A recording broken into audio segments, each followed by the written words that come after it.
Johnson, and this is Focus on Liberia. Hit it!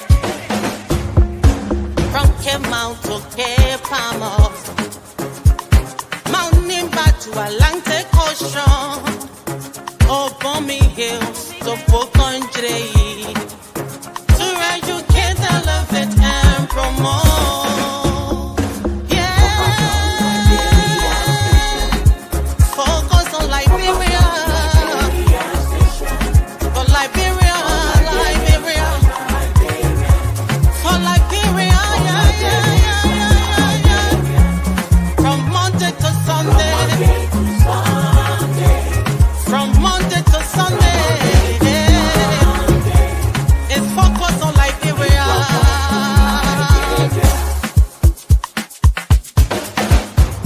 Talk about home affairs, in diaspora, current affairs, reliable information, history, talking about culture, politics, education, entertainment, business. At Focus on Liberia, we discuss everything Liberia, from education to politics, arts and culture, entertainment, agriculture, history, religion, family, and technology. Focus on Liberia uncovers and showcases the best of Liberia and shows the world the truth about Liberia. We educate, elevate, and promote all things Liberia. We conduct interviews, panel discussions, debates, and more. Tune in to Focus on Liberia on Facebook and YouTube and be a part of the stories that make up the news. This is Focus on Liberia, and I am Dennis Ja. And I am Anthony Sie, and the plus and welcome to Focus on Liberia. And you heard it there. We are about educating, elevating, promoting, and I will add debating everything Liberia. We are here for another debate on a very serious and consequential topic, not only relating to our dear country Liberia, but the mondo continent of Africa. Our panelists and debaters are seated well-versed with the issues, and we're going to debate a consequential topic about the continent of Africa, specifically Liberia. The topic is just simple. Is democracy as we know it bad for Africa, for Africans, and in Liberia in particular? That is the topic we want to debate. If it is not all that bad, then what are the problems with it? And what can we do with those problems that we have with democracy? Is this good for us? Does it even, is it part of our culture? Some people think it's working in other places. Maybe we don't know how to use this model of governance. That's why we are struggling with it. And so others are saying, throw that thing through the window. We existed as a people. We thrive. We build kingdoms. We build civilization way before the thing called democracy. And then others are saying, whoa. This was even borrowed from us by the Westerners. And now it's something that is coming back to us. So what is all this noise? The problem is just us and not the model of governance called democracy. Hey, this is the kind of debate I like. And if you are just joining us, I urge you to share the broadcast with somebody. This is Focus on Liberia, where we debate the issues. Here and seated, ready to go, is Dr. Clarence R. Pearson. He's Focus on Liberia, new progressive commentator. Dr. Pearson, welcome, my good friend and brother. How you doing? How's family? Well, thank you, Anthony. I'm doing okay. Family is good. And hi to my fellow panelists, our viewers and listeners out there. Listen, I think this is a healthy discussion. And I'm looking forward to having a discussion where we can discuss about democracy and how it may relate to Africa, beneficial or not. The more we talk about this thing, the more we're probably going to get it right. Thank you. All right. Also, see, there is Mr. Joe Tao, my good friend. And he is like, look, this thing is foreign to our culture. We have been wasting our time with this thing. He's here to debate the issue. Joe, welcome. How you doing, my friend? Yeah, welcome, Mr. Sear, and hi to my fellow panelists and to our viewers.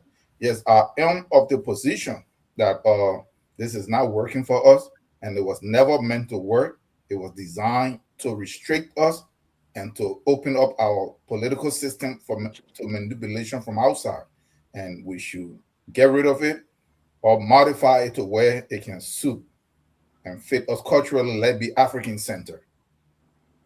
Thank you. We have the man, Sekou Kala, is here. Sekou, where do you stand on this debate? Well, thank you, Anthony. Thanks for having me, and greetings to all the panelists. I'm very excited to be here. You know, it's always good to be on Focus on Liberia, where we discuss some of these important issues about our continent and our country. Well, the topic tonight really is, for me, I don't know if it's a yes or no issue. It's something that we have to interrogate and then follow the evidence. So for me tonight, I will say that if we compare the evidence to see where we are right now, there's a need for introspection. There's a need to redefine stuff. I can go as far as to say we don't need it. I will say, can we redefine it to suit our current reality? Excellent. He's saying he's not sure if democracy suits our current reality, and so we should look at it, reimagine it, and probably modify it to be or look like who we are. Well, the man, Stephen McGill, is seated. Mr. McGill, we are talking democracy. Do we need this thing? Is it working for us? What is your stand on this subject when it comes to this debate, my friend? What are pros and cons, my brother? I want to say thank you to the viewer out there. We can see that yes, it's good. Good in the sense that it's helped us to prevent that bullet. At least since 2003 and coming to election in 2005, we've had transition from one government to another government. Great sense, and we've met indicators and met benchmark expectation of the democratic definition itself, getting rule of order and all of that. But I say good in a sense. There are some bad side of it and there's some good side. But I know one thing it have done to Liberia, it has divided us more and have caused family to separate, family to even fight against each other, family to even push people under the curve. I was in my garden yesterday and in West Virginia. West Virginia is very, very, very, very the current government running. And I said to myself, I said, well, I see a lot of primary elections here and the both party from the two party area. And you see how divisive it has been in my area. You see people fighting against each other and just on that division. So what has it done?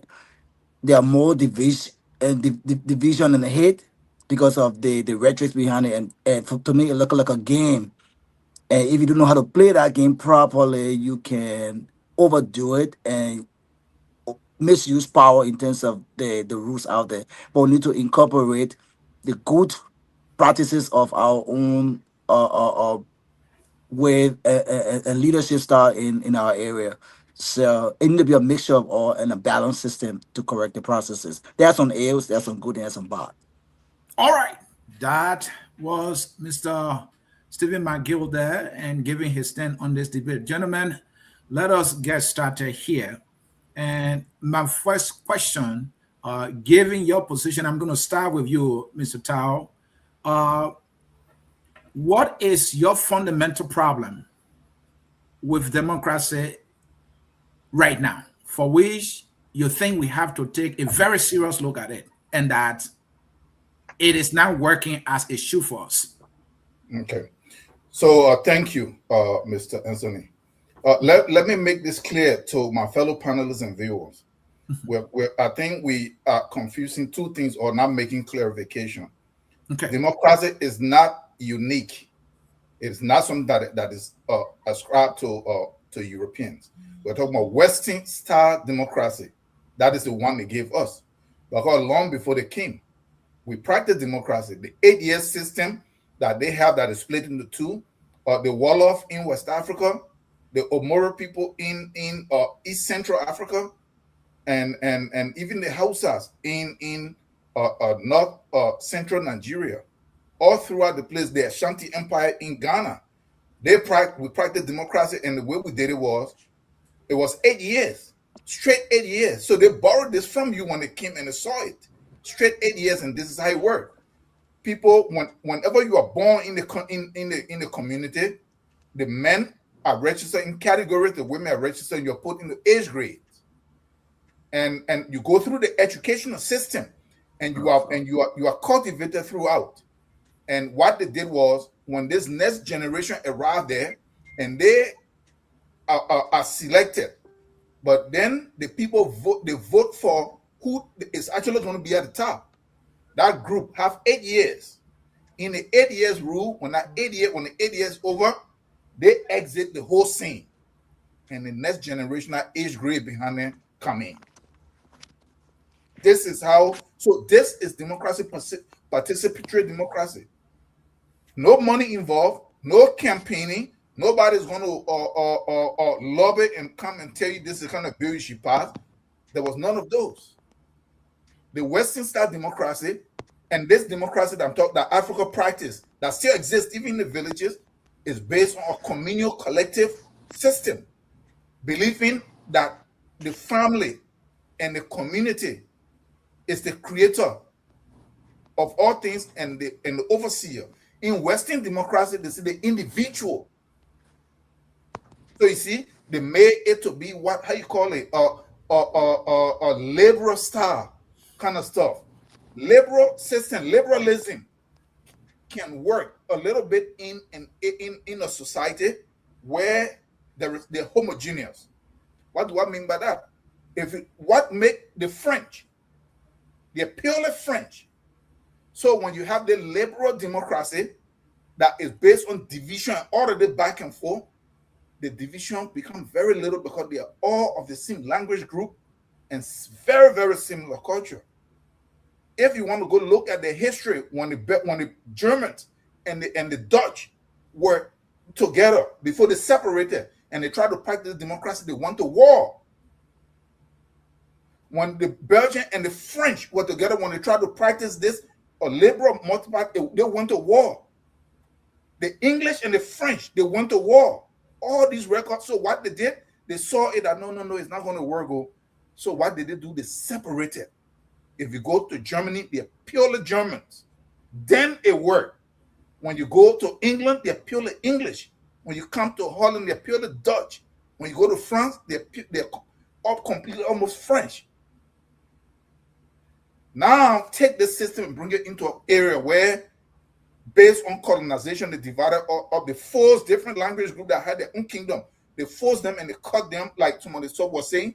You have the Gisi people in Liberia, their whole kingdom. They cut them, they left some in Sierra Leone, they left some in Liberia, they left some in Guinea.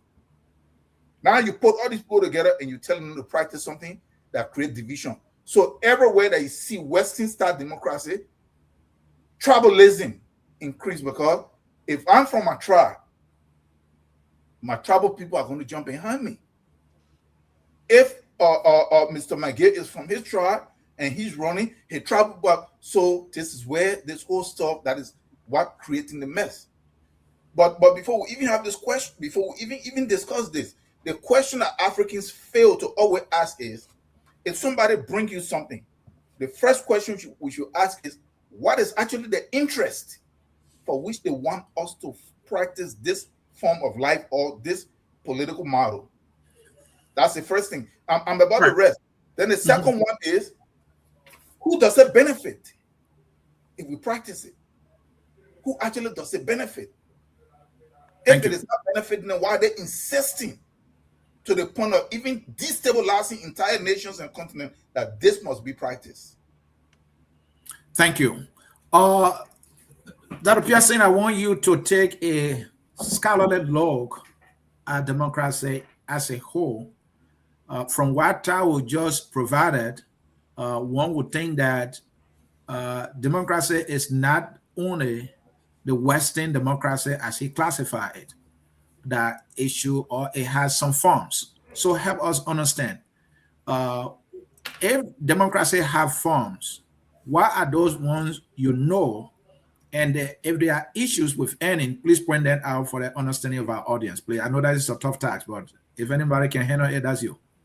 You know, thank you, Anthony. And I want to say to my brother Tao that I think you start off on a good footing by trying to suggest that democracy in itself by nature is not quote unquote a one fit all situation, that we can just say democracy is just Western, that it originated with the Westerners, right? You also alluded to the fact that democracy is also a part of the African context in terms of leadership. And it is on that premise I would like to begin with, to say, first of all, it will help us to understand what is it that we want to argue against here. So in my mind, what I heard you mention is you are trying to argue against Western liberal democracy. Yes. Right? Western the liberal one that we're democracy. practicing now. Yes. Yeah, that's the major concept that majority of the Pan-Africanists are targeting. And they bring close to that Western liberal democracy the issue of capitalism, where the richest guy who controls the money and the wealth live a lavish life, and then the poor remain poor and the rich gets richer. There's not an equitable distribution of wealth and resources within the country. America is an example. Elon Musk just became a trillionaire overnight, and when we still have people sleeping on the streets in New York City and in California, and this is the most we call quote unquote one of the strongest democracy in the world. Some may argue that, but my question to you is that we should be able to dissect what makes whatever you're trying to ascribe to Africa different from what we call Western liberal democracy, because from the question Anthony is asking, in my mind and from a scholarly standpoint, when the Western liberal democracy come to play, they are concerned about people governing themselves, people having the right to choose who govern them, people having the rights to decide how long you can govern them. People want to have rights to do certain things and not be limited by others for doing certain things. People want to have the right to speech, the right to movement, the right to own property, the right not to be subjugated by a certain group of people who they consider elite. Now, when I look at the minimum African experience of democracy, I do see, yes, there you talk about consensus amongst the elders, right? Where the elders get together and decide how the town should go. But you know what worries me, Anthony, is what Tao is not saying. What Tao is not saying is that yes, Pan-African advocates strongly oppose elections, because if elections does not fix the country, like my brother Miguel mentioned, it kind of in a way put a wedge between us. We go to campaign, we come back more divided than we're united going into the campaign. Tao mentioned, or another person mentioned, there's so much money infused into it. But again, when you look at African culture, we did not have a perfect system, even as the Western liberal democracies may not be perfect. So I'm asking you, Tao, and if the moderator can help me for the other panelists to draw into this, what is going to replace the Western liberal democracy? Because the last time I checked, I see people arguing for developmental authoritarianism. I see people arguing for indigenous consensus democracy. I see people arguing for technocratic elite governance. I see people arguing for military-led transitional rule. But all of these things are not perfect in themselves. So what is it that you find that is not working, that you feel that must require this whole thing to go out of the window, that we need to argue here so I can know how to address it? Okay. You're muted. You are muted. And Sekou, let me come to you. I want to get your perspective yet. Dr. Clarence just made a very salient summation here. All right. If those who have qualms with Western style liberal democracy and want to see it either replaced, either aborted. Pearson is asking the question, what do we replace it with? Right. Talk to us. You think Western liberal democracy should be replaced? And if so, why are we replacing it with? And what are the reasons we think we need to modify it so it can suit our realities, as you put it earlier? All right. Well, thank you, Anthony, and thank Dr. Pearson for that great question, because the question Dr. Pearson asked is very important. He said, what is the alternative? What are you proposing? This is bad. Okay. What are you proposing? And I think that's a very intelligent question. We must answer it. But before I answer that question, I have to say that, first of all, we have to be honest to say if the reason why we adopted democracy is because of development, then where is the development? If we adopted democracy because we wanted what you would call a very free society where the government officials or government are held accountable, the rule of law, they say. Well, when you look at the governments in Africa today, are they accountable to the people? If you look at Ouattara, for example, in Ivory Coast, who came in 2011 and now going to his fourth term, is he abiding by the rule of law? So where is the democracy? Is this the word that we use? Is this the speech? Or actually, can we find it? Is it tangible? We don't see it. And what about the condition of the people? If democracy equals development, why are we the poorest in the world since we adopted multi-party democracy in the 1990s? Let's take Liberia as a specific example. Since we went into it, where are we now? Since the 1990s when we got the multi-party democracy, are we better off? I think that's the question that people are asking. As to what do we propose, I think that's the work of the intellectuals. Because if I'm in a boat and I am going to a particular destination, and that boat keep turning around and I'm not getting to the destination, I have the right to ask the question, is this boat able to take me there? Because I've been here for hours and I'm not getting there.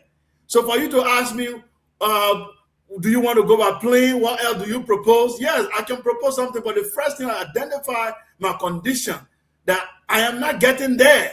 The vehicle that has been offered to me is not taking me there. So there's something wrong with the vehicle. So now it's time to think. For me, for someone to say, let's go back to the tradition and just bring back what we used to do, still, I think that is called renaissance, to rebirth what you used to have, to rediscover your ancient past and bring it into modernity. So you can't just photocopy it like that or bring it, just the way it was in the ancient time. You need to bring it to fit into the modern condition to answer the questions of modern challenges. So that's what I'm saying. The traditional system will not fit 100% to fix our situation. We, the thinkers of the African continent, need to think now. If the Western democracy was superimposed on us and now it's not working, we have to start thinking, how do we manage our diversity? Different tribes, ethnic groups, and languages. Because the modern democracy that we have, it marginalizes the minority. The tyranny of the majority is what we have. The individualism that Dr. Pearson made allusion to. Of course, we have individualism today on the continent where the collective interest is not being the center of discussion. It's about individual. It's about me. I've become rich. I have the mansion and I live in the poorest area in Claratown, but I live in an upstairs building where I can look down on everybody in Claratown. And then all these people don't even have toilet or running water. They dance for me. When I arrive in the airport, the women come, they put a wrapper down, they dance. After the president have gone for medical care abroad, he comes back and the poor people dance for him. So the democracy we have is a disgrace.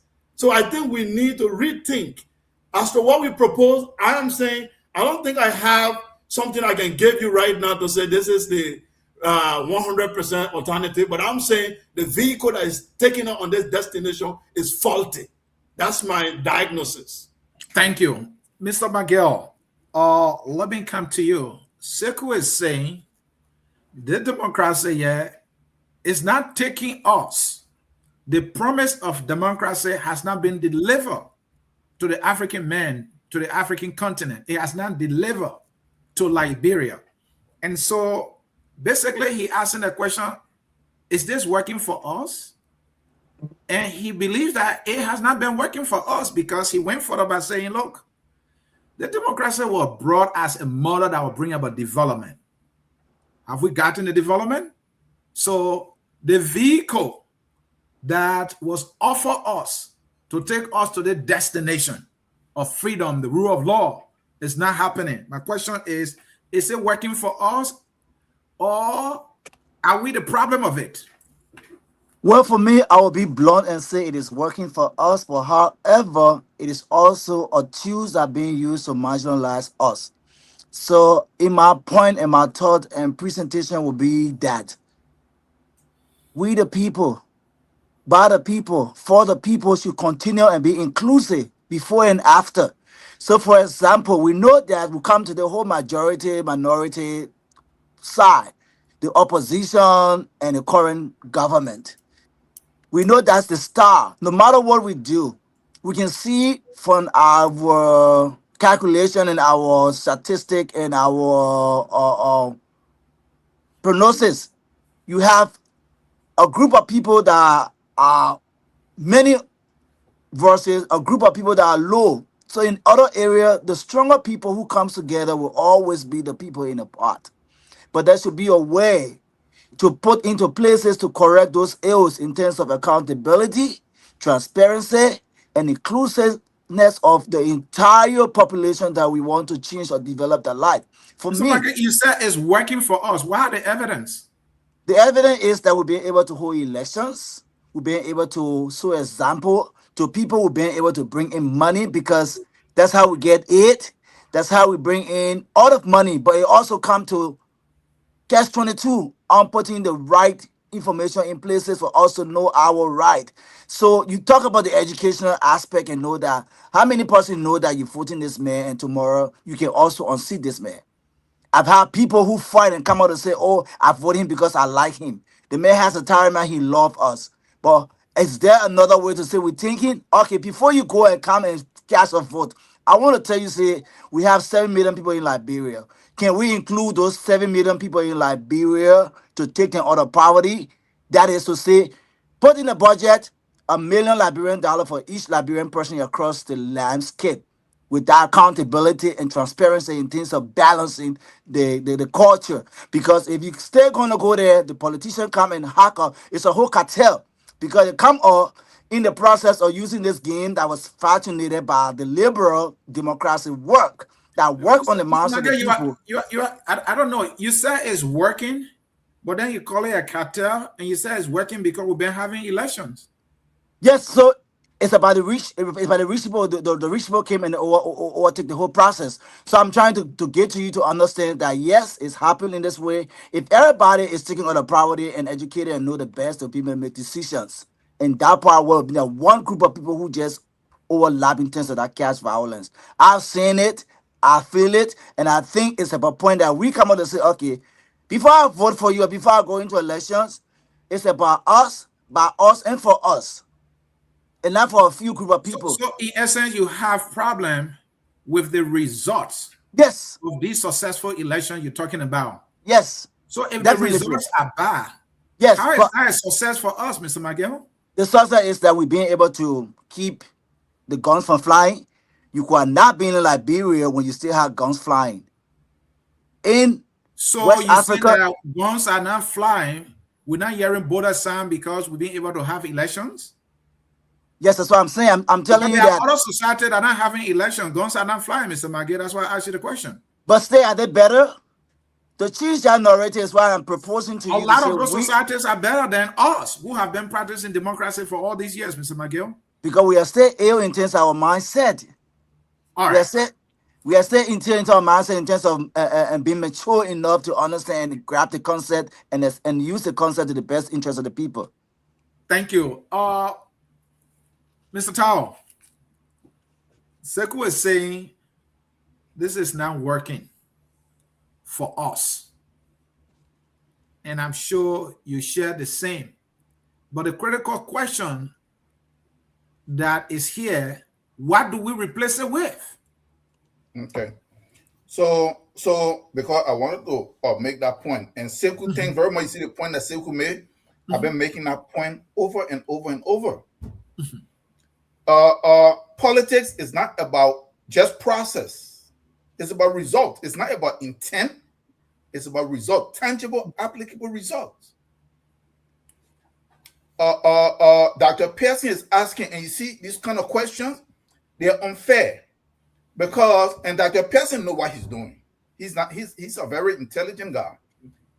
They're trying to push this Western liberal democracy, and since they really cannot debate it because the outcome and the results are so bad, and they can't defend it, they want to force this stuff that unless you have a complete or replacement from A to B with every R dotted, then that's the only way.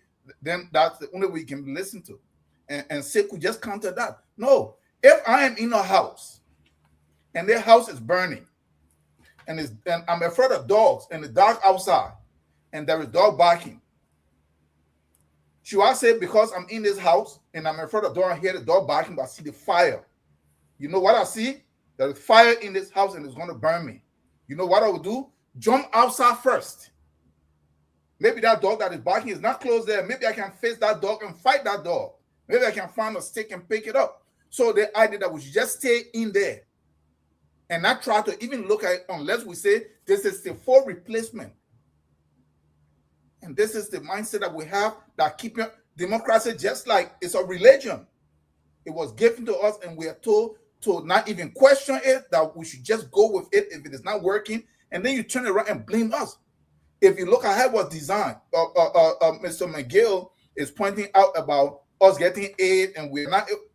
The democracy come with that. When you talk about the tenet of democracy, the Western liberal democracy is you turning over your resources. What? Opening your market.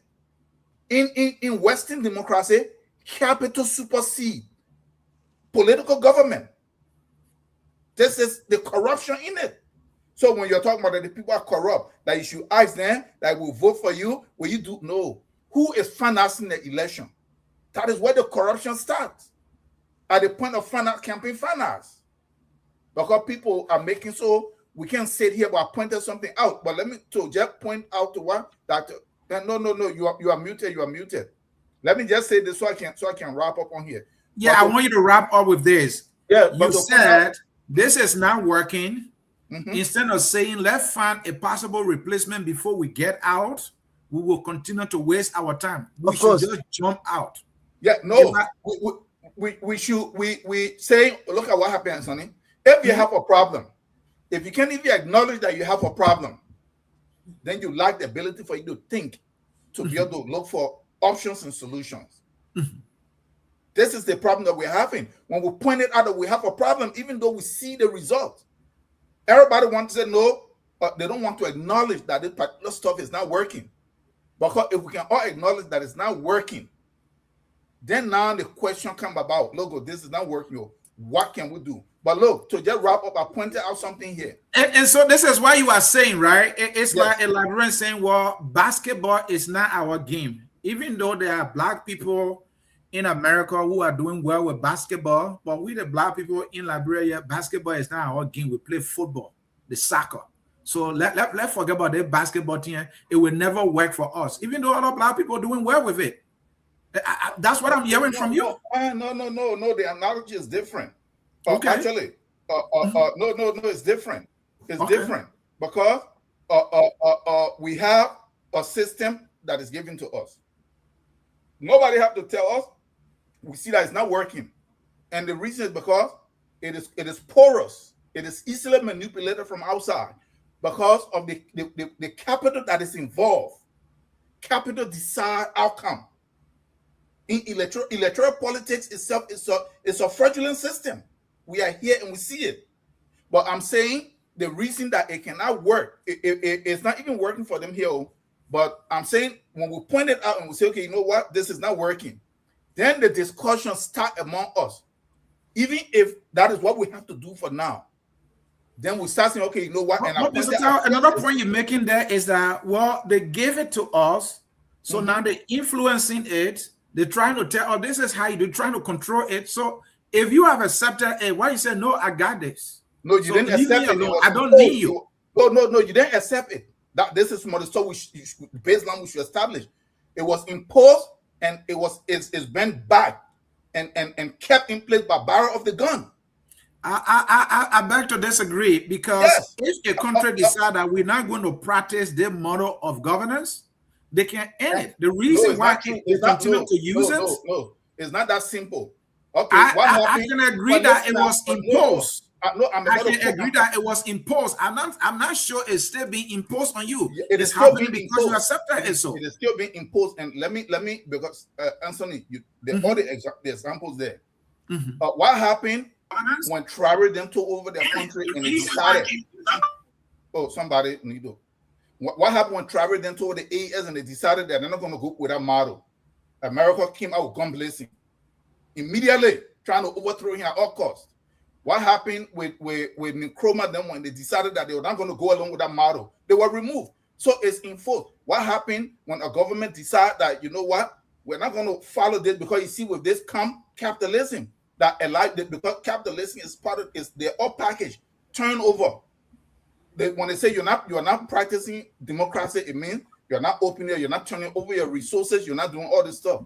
And when you say no, they're ready to come in for them to destabilize you. Okay.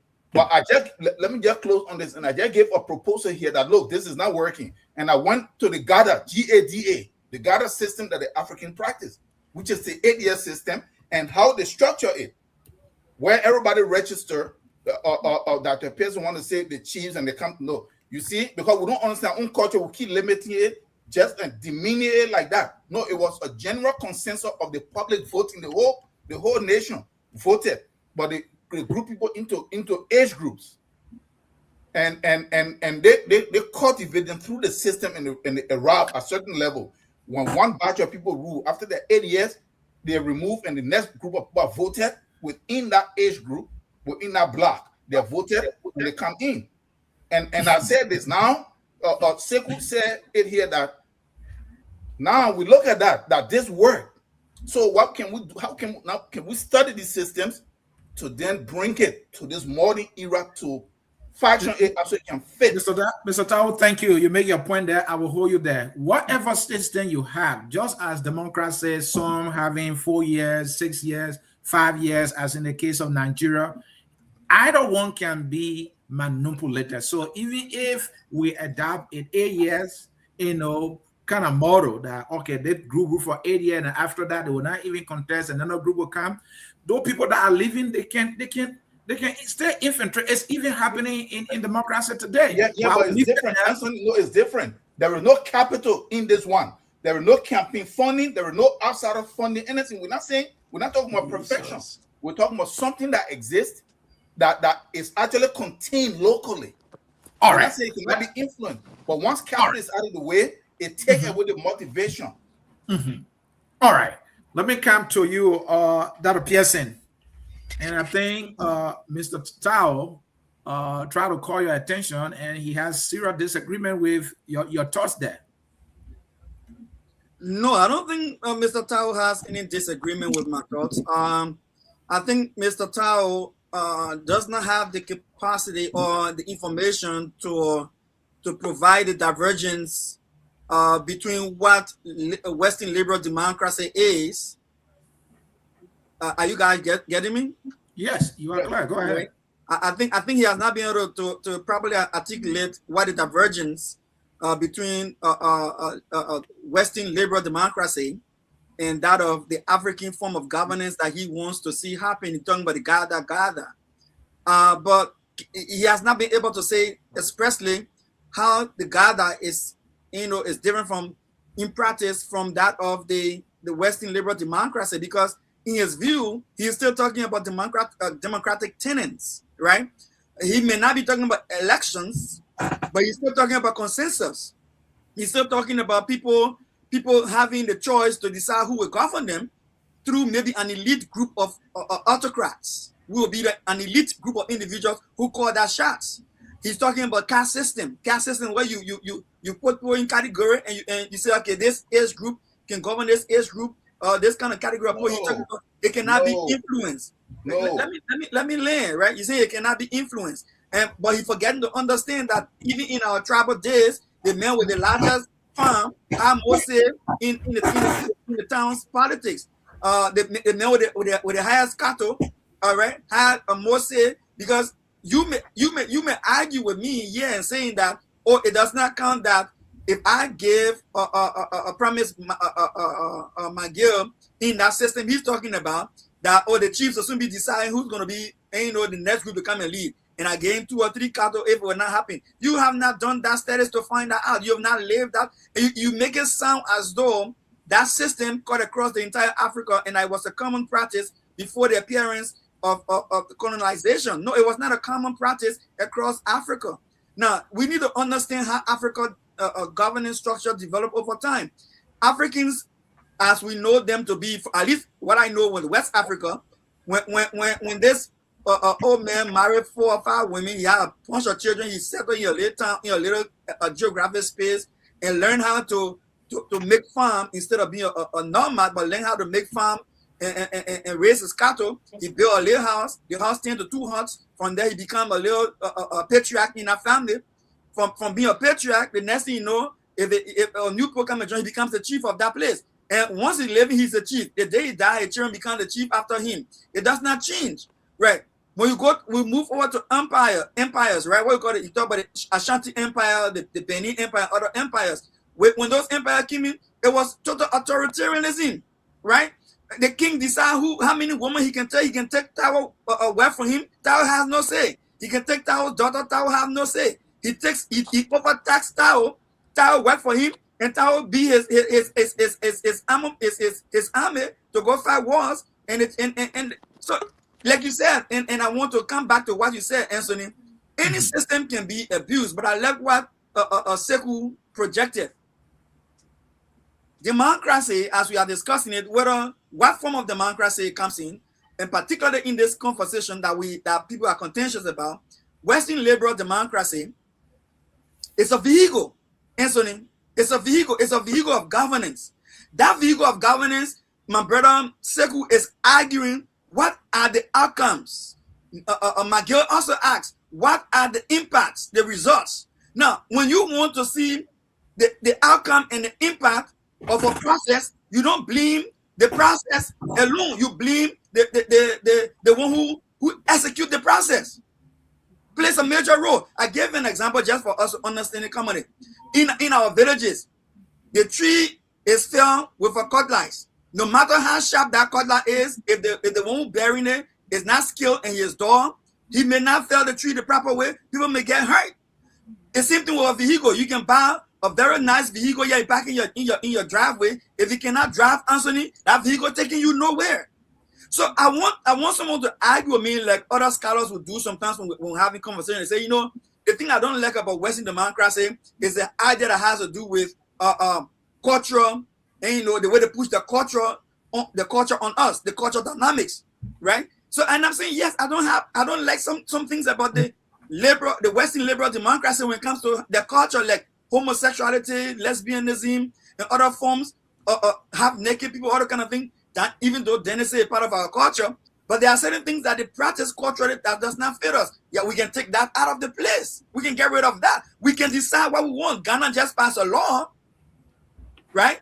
Banning homosexuality. Other African countries pass a law banning homosexuality. So it depends on who drives the vehicle. And Tao, take your time. Tell me, if the vehicle is wrong, what on the vehicle is wrong?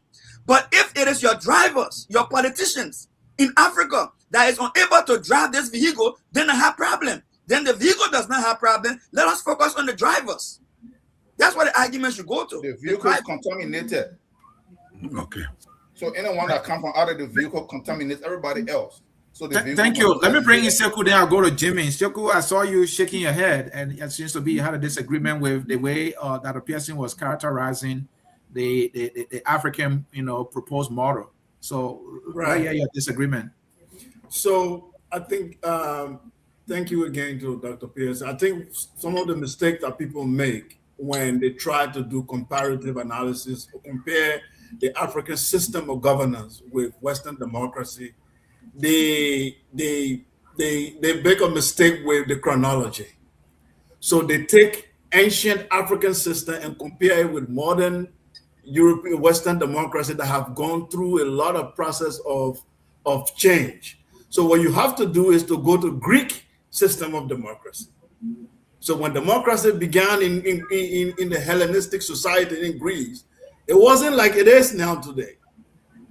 It was quite different. In fact, citizenship was limited to the elite. It was very brutal. So the democracy that you have today is being refined. It went through the Western America, especially changed it after their civil war. They decided to create this system you have, and it's a system that take the civil right.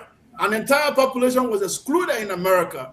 They couldn't sit on a bus. They couldn't eat in a restaurant. It was a democracy. So Black people have to fight to improve to have what you are calling a democracy today in America. But the picture that women couldn't even vote, Sekou. Women couldn't even vote. Women couldn't even vote. So the democracy that the European conceptualized was to exclude certain class of people. It was supposed to exclude certain people. Okay? It was meant for powerful people. And that's what they did in their society. And when they gave it to us, it was superimposed. It's not that our society went through a natural development and then there was a revolution where our people overthrew our kings and decided to impose democracy. That's not what happened. We didn't have a natural evolution to democracy. It's just like the situation with the religion that I tell people. There's nothing wrong with Christianity. There's nothing wrong with Islam. But the fact that they were superimposed on our culture, there's something wrong with them. Because the historical context in which we adopted them make them to be faulty. So this is what we are saying. The way that democracy came, it was not a natural evolution of our society. It was superimposed by external interests. So what happened is we have elite who are sellout, who do not carry the interest of the people. Every elite you see on the food chain in Africa was coded deliberately through external interest. That's why we say the democracy that we have in Africa has been sabotaged. The institutions are sabotaged. That's why we don't have autonomy. I will give you one quick example, the IMF and the World Bank. If you get elected in Africa and you are not in the good book of the West, you roll the loan. The IMF and the World Bank make sure they strangle your economy. Is something wrong with my volume? No, somebody else. Okay. Once you do not play what the Western people want, they make sure that your government fails. So every African head of state have to play to the game to be able to please them. And the institution, IMF, World Bank, they have policies that are meant to keep us less industrialized, because we shouldn't be industrialized so we cannot compete with Western Europe. The capitalist system, we are not against competition. We are not against free market. We are saying that these things were brought in a way to sabotage our system because we came out of colonialism and slavery, not properly ready to compete, and they came with their capital and began to sabotage our system. Let's take land, for example, in Liberia. Now, foreigners, when we say our ancestral system, you don't sell land to foreign people. The land belongs to the people or the state or the ancestors. When you come, we can loan you can loan the land to make your farm, but you can't own it. The European came with the idea, said, no, you need a free market and sell the land. What happened? He can buy your land and then own your land. You become a foreigner in your own country, like they have in South Africa, where 1% of the population control 90% of the land and impoverish the black majority. And now the foreigner can buy land in Liberia. Maybe if they continue in 50 years, Liberians become foreigners in their own land because the land is owned by foreigners who have the capital. This system is faulty. This is what we are saying. Thank you. Jimin, where do you stand On this subject of democracy, whether it's working for us, whether it should be changed and with what, where do you stand? Okay, I appreciate the question. You know, a few years ago, I could go many years, 10, 15 years ago, we had a manager's retreat, and we tried to figure out what was wrong with corporate America. And we found out, we boiled it down to discipline. And we found out that execution is key. To if you can have a good system, but if you do not know how to execute it, you will not get the same results. So, to first of all, to identify what we want, what the problems in our system, I think we need to first explain the difference between what is a republic and what is a democracy. A republic is a state is run by the people, for the people, of the people. That is a republic. Now, how you would do that, that is what democracy tries to define. How will you get the people to run the government, to run their state? That is democracy. Now, we see some issues in our democracy. I think I heard the brother Tao pointing out several. So the first thing we need to do before fixing a problem, we need to clearly identify what is wrong. Okay? And after we identify, we want to know what outcomes of this system are unacceptable to us. What symptoms, like Tao mentioned, are visible, and who is affected. And then after you go from there, you gather data. Okay, you collect evidence and measure performance, interview people, and then you start identifying the root causes. One of the root causes that I've been able to observe in my study is that once we elect an official, a representative, a senator, a president, he or she is no longer accountable to us. They take the power we bestowed in them by virtue of their election, and they make decisions not in our interest, but in their interest.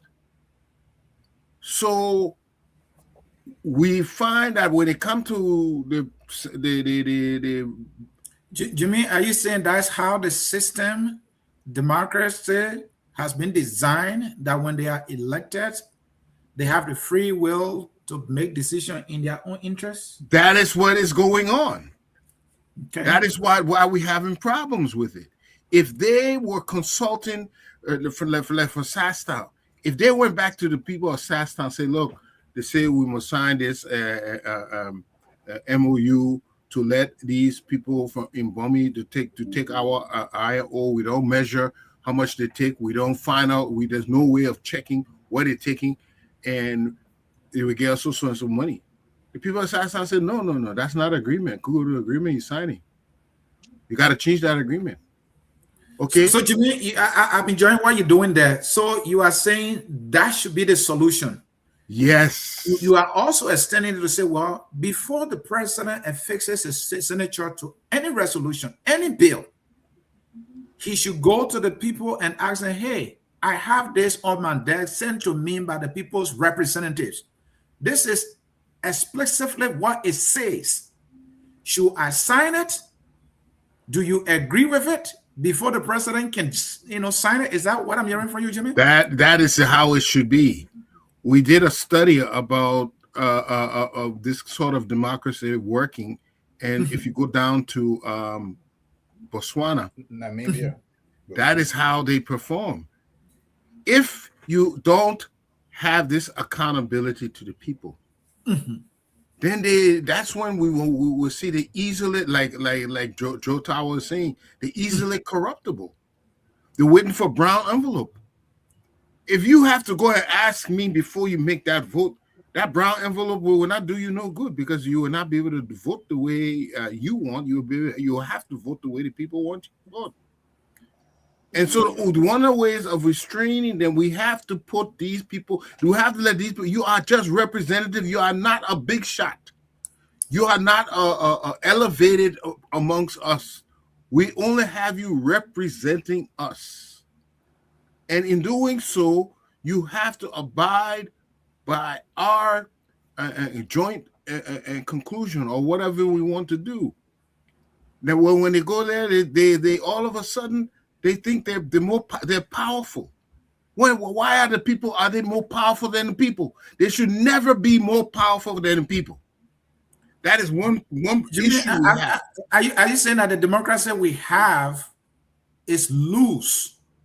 There are no guardrails to decisions being made on behalf of the people by the elected officials? Exactly so. That is one of the main issue with it. If they had to always abide by what the people need, we won't see a lot of this. For instance, we talk about these people getting $45,000 cars every 3 years. Wouldn't that go against representative democracy? Where you Why? are Why so? Go in the house and represent us. We know you have our best, interest at heart. So when a bill comes before you, you will be able to think about us and make a decision in our interest. Isn't what it is? We can't leave it just simply up to them. They need to come for consultation. And then on every decision, Jimmy? Huh? On every decision you are proposing? On let's say significant decisions that are going to affect the livelihood of millions of people. You have to come and consult us, because you need guidance. If you leave them by themselves, they are corruptible. Somebody will bribe them. Somebody who wants to take all our diamonds, they will give them one envelope with maybe $25,000 or $50,000 and steal 100 million from us. All right. Thank you. Can I just interject for 30 seconds? All right, I gave you 45 seconds. Interject. Yeah, maybe I'm just on a different. Maybe my mind is at a different place. But when I see this conversation, in my mind, the argument here is that Western liberal democracy is not working for Africa at all. It's a bad thing for Africa. It should be kicked out of Africa. But I'm still hearing democratic tenets being discussed that will not be actually left out of Africa, even if Africa decided to say we want Western liberal democracy as they describe it or as they cap it. What I'm hearing from Jimmy is not more of democracy as a problem as it is the operators of democracy, the people who operate within the democracy who are the problem. And it's the same thing I'm getting from Sekou. So you are. It is not that the vehicle has a problem, but the operators of the vehicle has, and I will keep using this analogy because to learn, I will say this, right?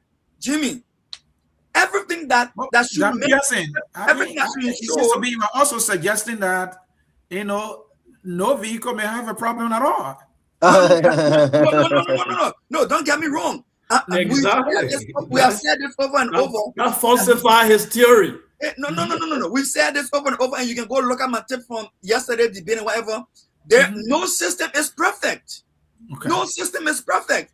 That's why. In this case, I will allow you. In this case, you are saying that liberal Western style democracy, it is not that democracy has more problem. It's the fact that the operator or the problems with it are more with the people than the vehicle itself. That's what I'm saying. These very leaders we have today who cannot conform to the tenets of democracy, which means rule of law, the court system, I should put it that way. That Jimmy said, we elect you on a social commitment and promise. You get there and you turn your back against it. That's behavioral. That's accountability. So how will you curtail that? Problem. So how will you curtail that? So look. That's why your democracy is self-correct. You gave the person tenure. I have confidence in Jimmy. I gave Jimmy 4 years to run the country. If I'm not pleased with how Jimmy performed for the 4 years, I go to the polls. Like Miguel said, I don't have to pick up arms. I don't have to pick up car license. I don't have to do a wage of war. I go to the polls and I elect the man out of there and put in another group of people. Now, the opposite of that. There's a problem with that because it's like paying your child's school fee for the year and you turn your back. You're not even helping with homework. And that is a problem.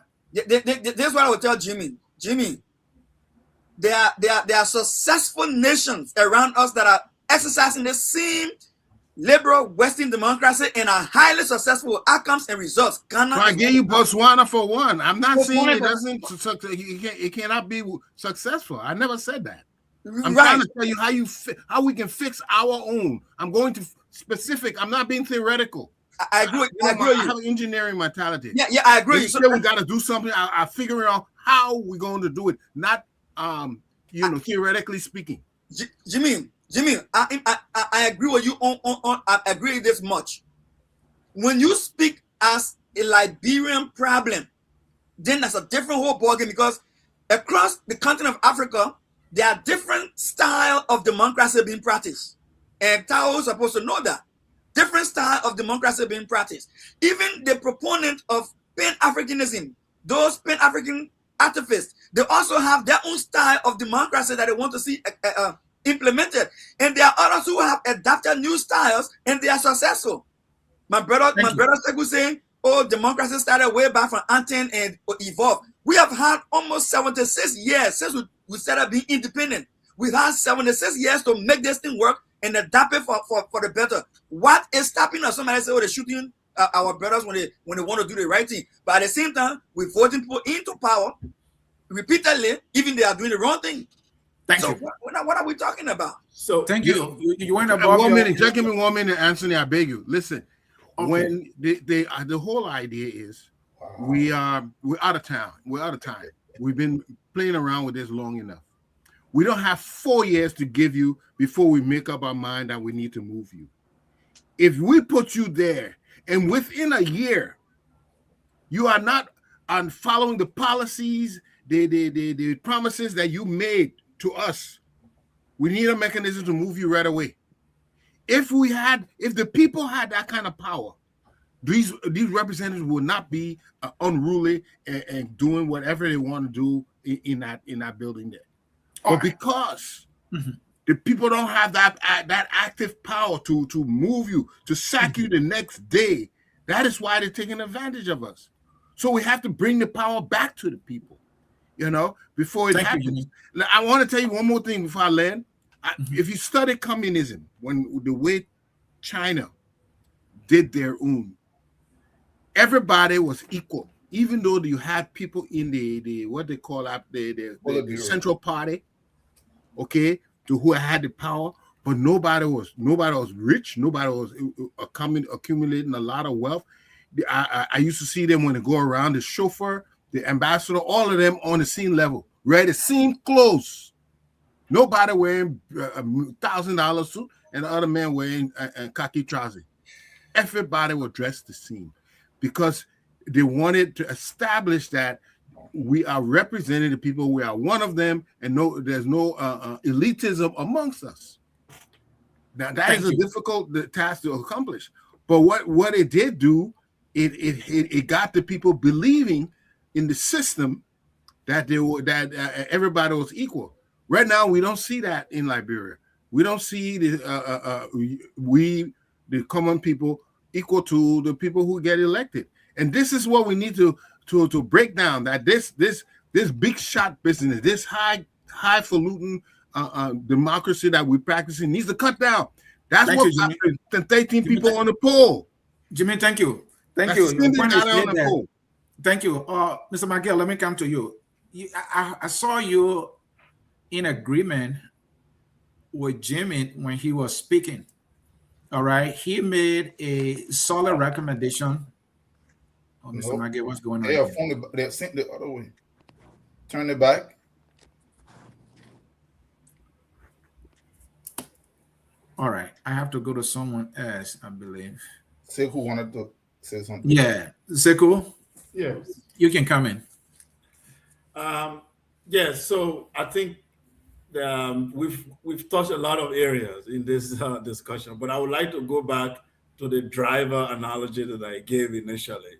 And what Dr. Pearson said, maybe something's wrong with the driver. Maybe the vehicle is okay, which is the democracy itself, the idea, the system is okay.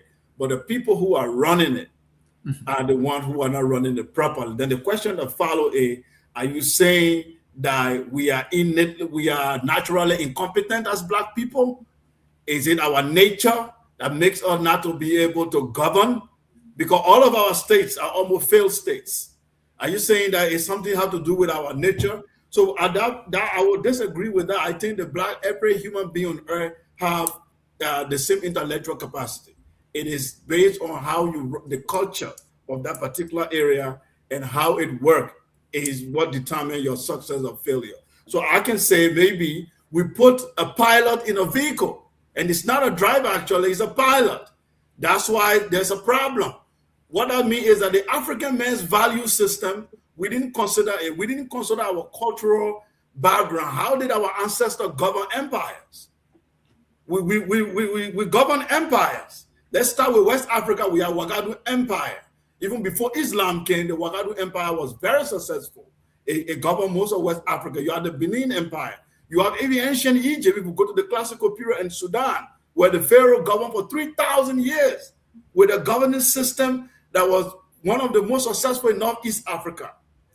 So we didn't look at our traditional institution, which every intelligent people do, to be able, we can learn from other people, but we can take ideas from our traditional institution, because even the word tradition make us to think that it's archaic, therefore is unuseful. No, every idea that you see today has its root in the ancient time. You can bring it forward and change it to be able to answer to the question of the modern time. That being said, the African man, our culture is usually collectivist culture. We are not individualistic. Our society are not individualistic. We make decisions based on collective interest. But what the Western liberal democracy has done is to introduce individualism. And it brought this individualism where we all want to be rich at the detriment of our society and our people. This is the mentality of the average African elite. When you see him talking, he's talking for his pocket, his interest, how he will be rich. But what happened to his people? That value system is what we lost. Otherwise, the system of governance, we can agree that no system of governance is absolutely bad or absolutely good. China did not practice Western style democracy. It's the second largest economy in the world. They have not practiced your Western style democracy. So it has to do with the value system. You can take communism and put it in Liberia today. If it works with your value system and the people hold it well, you can become a superpower. So the myth that democracy leads to development is a myth. That's why we have to deconstruct. It's a myth that democracy will bring stability. That's a myth. We fought civil wars after from the 1990s. Most African countries fought civil war after they went into multi-party democracy. So democracy is not a yardstick for stability. It is not. Okay, the Islamic jihadis have taken over all of the Sahel country. There was democracy there when they took over. Those military guys only came to rescue, but it was a so-called democratic leader who were there that colluded with these terrorists to take over those countries. So we are saying that the democratic institutions are so weak, they are sabotaged by imperialists and external interests. So we are saying, if we want Africa to survive, we need to go with the ideology that I would call sovereignty ideology. How do we become a sovereign country or sovereign continent? That's the first thing the Black man needs right now. Democracy is an afterthought. It is not a vehicle of development. That's my submission. Thank you. And let me come to you, Mr. Miguel. So military regimes in Mali, Burkina Faso, and Niger, right, have also failed to deliver security and development accurately, after removing elected governments. If democracy track record in Africa is poor, and military rules track record is equally poor, what does the honest alternative look like to you? The honest alternative is to you yourself in terms of your value, your moral, your integrity, your accountability and transparency, and changing lives for people. It comes to you as a human being knowing that, okay, this is right. What's good for you is good for Paul, it's good for John. It's about that inclusiveness of everybody in the pot. And I know to my best understanding in my layman term, it's in the Western democracy that can say you my kid detecting people on the poor. Why are we shifting blames back to back? We need to be very, very liberal and also and strike a balance. The systems are already there. The power of the people is already there. But do the people know how much power they have or they have to undo the things they have done to put people in charge? It doesn't mean to say because I'm on the plantation, the overseer is the one who counts the money of bucket or how many liters I bring to the tank. If he's not capable of doing the work, I should make sure and come up with union. Why do we go to union? We have union and union and institution. It's about institutions, it's about accountability, it's about implementation, as Jimmy Reckless said. If you can implement the process, you get out. I've heard a lot of serious person in Liberia, for example. All the puppet is trying. It's not about trying. It's about changing and make it work. Why the indicator? Why the yardstick?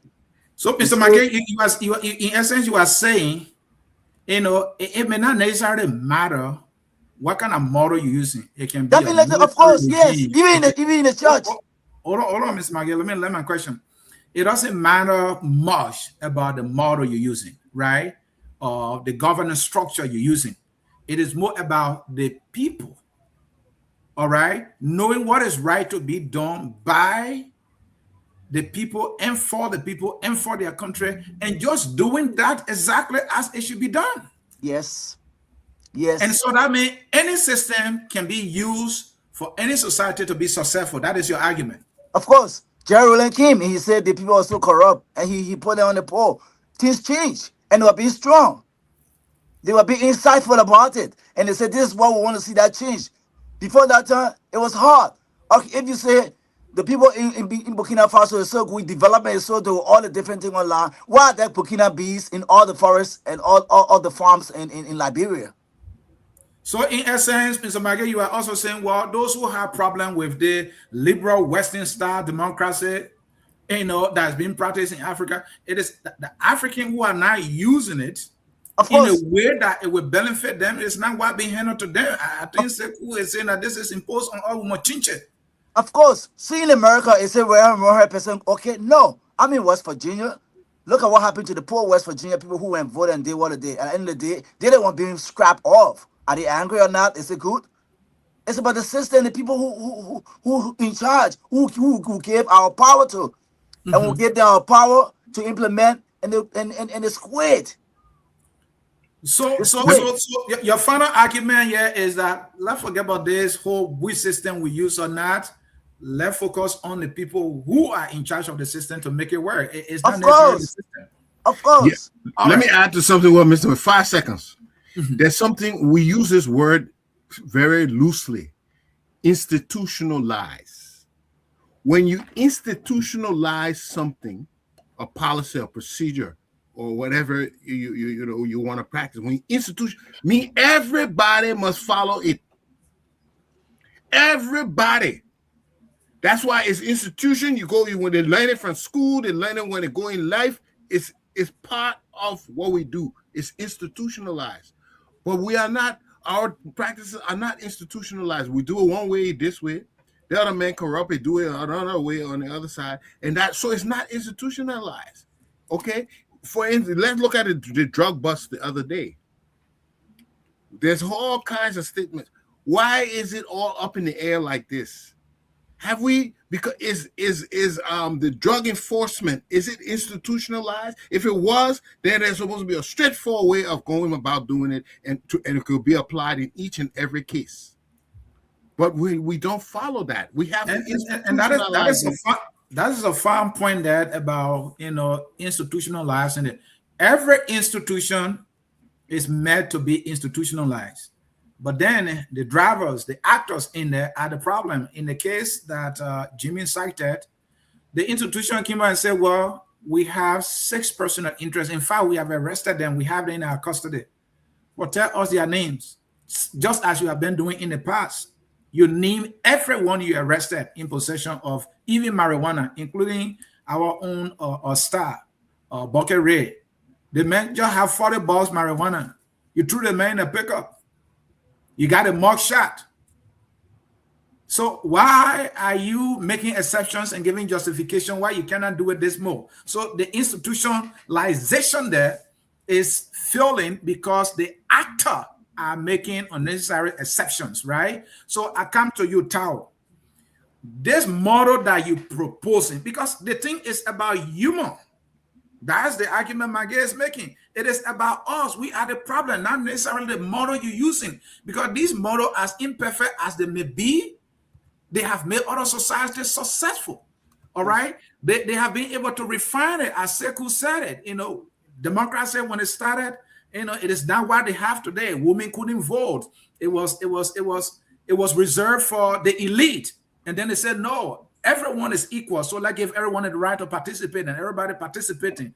Well, the capitalists are trying to control it with resources, and yet there people are fighting. But progress is being made. So, Tao, I don't think there's any perfect model in itself if the people, you know, who control it don't make it perfect. Do you agree or disagree? I vehemently disagree. In the first place, the falsification of the African consciousness is a major problem for us. Look at how we are all over the place. The inability for us to actually narrowly identify the root cause of our problem. In the first place, Jimmy, you're an engineer or you're a technical person. If you say this is a measuring stick, it's a standardized ruler measuring stick, and you say this is what we're going to use, don't tell me that it is not perfect. That, yeah, it's a measuring stick. No. If you're going to use this as a model, it has to be perfect. So, no, it's not. So, we should not try to say that Western democracy, that is the only thing they want to push us into. But then when we start pointing it out, then we want to hear the word that it's not perfect. No. If you're using that as a standard or measure, it has to be perfect. Yes. No, but human being not perfect. Remember, part of every system is human being. And human being not perfect. Let's give Tao a chance. Hold on, Jimmy, hold on. No, we should establish that. Okay, the other one here is that Dr. Pearson, because I want for me to point some stuff up before I come to this stuff here, Dr. Pearson is saying that it is the vehicle. I mean, it is the people, not the vehicle. Come on now. The Western liberal model of democracy, they built the vehicle. They train the people that got in that are supposed to get in that vehicle. If you're not trained and approved by them to get in that vehicle, you are not allowed. You are restricted. And if by any means you enter in that vehicle for you to try to reprogram that vehicle to drive it, just like Sekou said, they come against you in the name of sanction, in the name of threat, in the name of everything else. We see it. So look, we are talking about America, and we shouldn't misconstrue what Sekou said. Sekou pointed something out, that the democracy that they have to this level started in Greece and they modified to this level. But the democracy itself is useless in America. Nobody can participate in democracy just by mere law. If your participation inclusion have to be by the way of law, the law can be repealed. So it means it's temporary. So what are we seeing here? You see the gerrymandering are going on, and they're not removing voting right, and they're threatening it. It is in the same democracy. So the stuff is fraudulent. We are seeing it right here. It's within their own culture. But look, let's go back to Africa. Sekou made a point. You have to look within your own, our inability or our lack of knowledge to go back and learn about ourselves. Should not be an excuse. If we are coming on this platform, we have to have enough historical ability and knowledge for us to history. Everybody else go back to the history we met. When you touch the European, you go back to Greece. You speak to the Chinese, go back to the Han Dynasty. That is where they draw from. The recent history is important. In history, you see everything we're facing here, our ancestors faced it before. There in your history lies the prescription on how to engage this same thing and then overcome it. If you speak to the typical African, he don't know anything about himself, and when you try to point in that direction, they start getting upset with you. Mr. Tao, here's my follow-up with you, right? Yes. I mean, I like your argument that look, we are a unique set of people. We have our history. We have our foundational lifestyle, if I can put it that way. Why is it that we can't go find ourselves and we are using something that is working for other people? And my question to you is that must it always be about what you are before you can survive? Yes, because your look at what happened here. Your history tell you who you were. Mm-hmm. So once you look back and you see who you were, it lets you then see why are you in this present situation. You can assess it better. Then once you understand the shirt you're wearing, the shirt you're wearing is not your traditional clothes. How is it harming you? No. Oh, no, come on. You are talking about show. We're talking about ideological position and understanding. And that is ideological. Yeah, clothing is ideological. This is your identity. Yeah, it comes from the culture. Listen now, I know it's material, but it's representative of something. So look at what happened here. I know I'm you. wearing this shirt.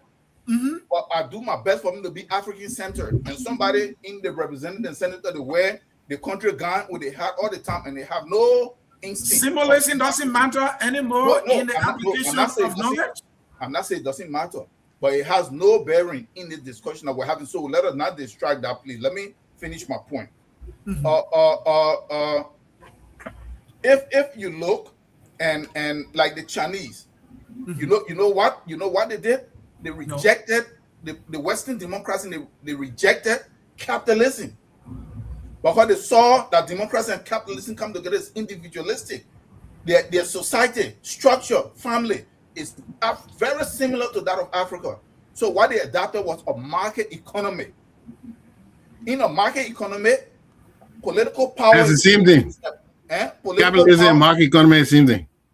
Huh? What they had communism first before they adopted the market economy. Yeah, but market economy and capitalism are the same thing. Yeah, but look at what happened. And I know it's really not the same. In capitalism, the state pretty much control everything. When they introduce market economy, political power is above capital. Capital is subordinate.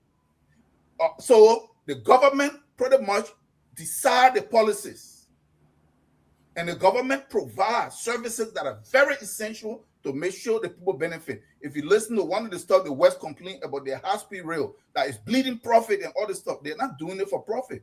They're supposed to provide service to move the population. If it is in the West, the government take the funding, fund the project, build everything, then what? Give it to one of the people as privatization so that capital is above. Capital decided laws and everything else. They saw that they rejected it. You know that Africa have similar system. Even in Liberia, on the top of them. Why you think they came in and then right now they want to privatize this and privatize that? So they want to take everything from the state, and these are all tenets of democracy. These are all part of the tenets. Because when you adopt the Western model, these are the things that you must do. Okay, let me just end with this. You're talking about countries doing well. No country doing well using the Western style democracy. You don't mention Ghana, you see, unless you're not even looking at Ghana, a country that gone bankrupt twice, where they almost defaulted on loan.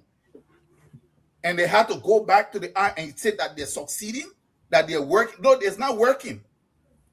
Everything that they're doing over there is temporary because they are deeply in debt, crediting all over the place.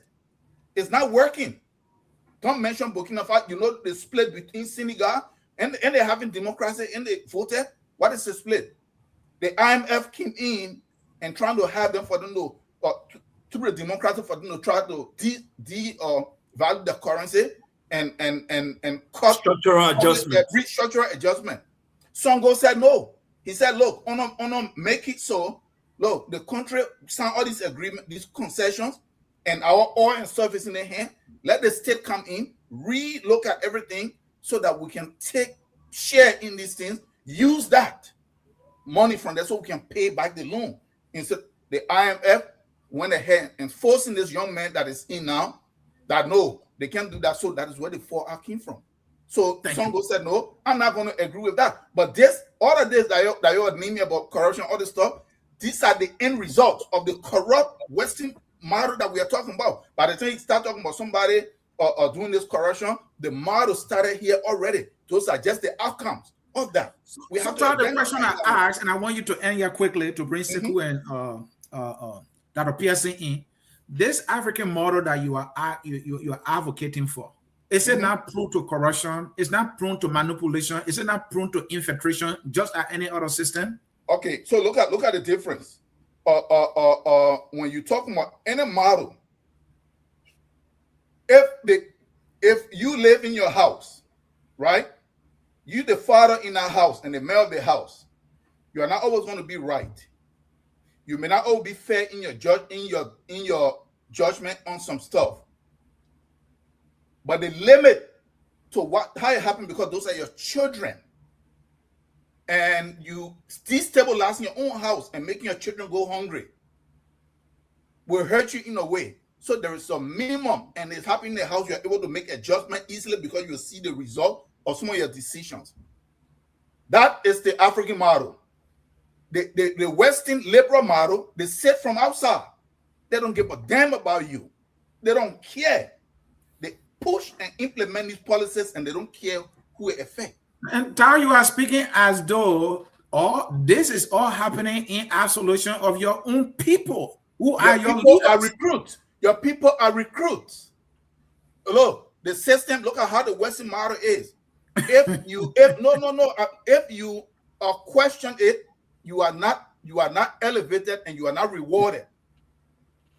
You are demoted, you are relegated, you are made to be guys like that. Your person, you see the way he's going?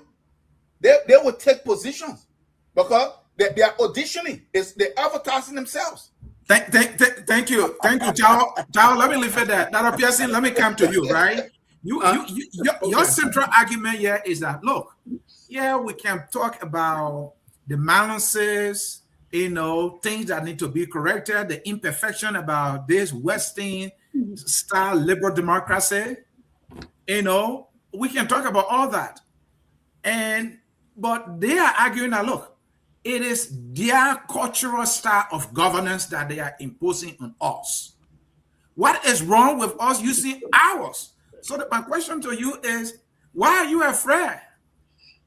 Maybe I'm not using the right word. What is wrong with just dishing out this Western liberal thing so that we can use the African thing? Because why don't you use what that is of you and using what is for other person? What's your fear about that? Is the argument we're having right now. I would have thought, and I still out there. I would have thought that there was an alternative that we're going to be discussing, but I don't see any alternative. To be honest with you, I don't see an alternative. An alternative that clearly says that we don't want elections through out of the window. We say, okay, why not? And the good and the bad, right? We don't want court, and we don't want judiciary or three branches of government format, and okay, that threw it out of the window. We don't want we don't want capitalist and capitalism in Africa. Then we threw it out the window because some guys, and what Tau is talking about, he just mentioned one of the areas that Pan-Africanists can push. He's talking about social democracy. Social democracy is where the government has more control over the resources of the country or the land space, and then they ensure provide nearly all the basic social services. Yeah, equitable distribution of wealth. So I see where you're going. Now, if you're talking about making those structural adjustments, those ideological adjustments, I don't have a problem. My problem is where you come and say, democracy is the problem. Throw democracy away. It's Western liberal, not democratic. Western liberal.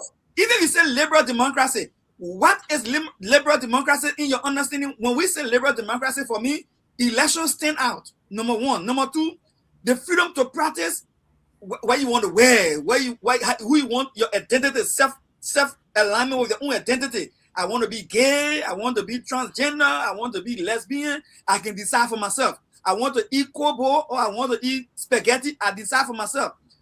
We Africans want much more structure and restrictive environment. And Sekou, that's not inclusivity. No. You're talking about empire and you see Africa had kind of an inclusivity form of governance. No. The empire rule, when he make a decree, the decree stands. He seal something. If you see your death, my brother, there's no appeal court.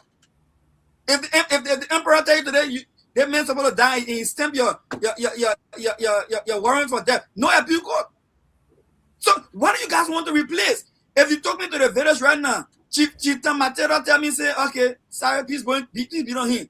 Chief Matera say, I put a man on the Bogaba Hill. Because the man must be carrying a Zobu put on the Bogaba Hill. There's no appeal court. No. What do you guys really want to see change? So I'm arguing, Anthony. And let me say this.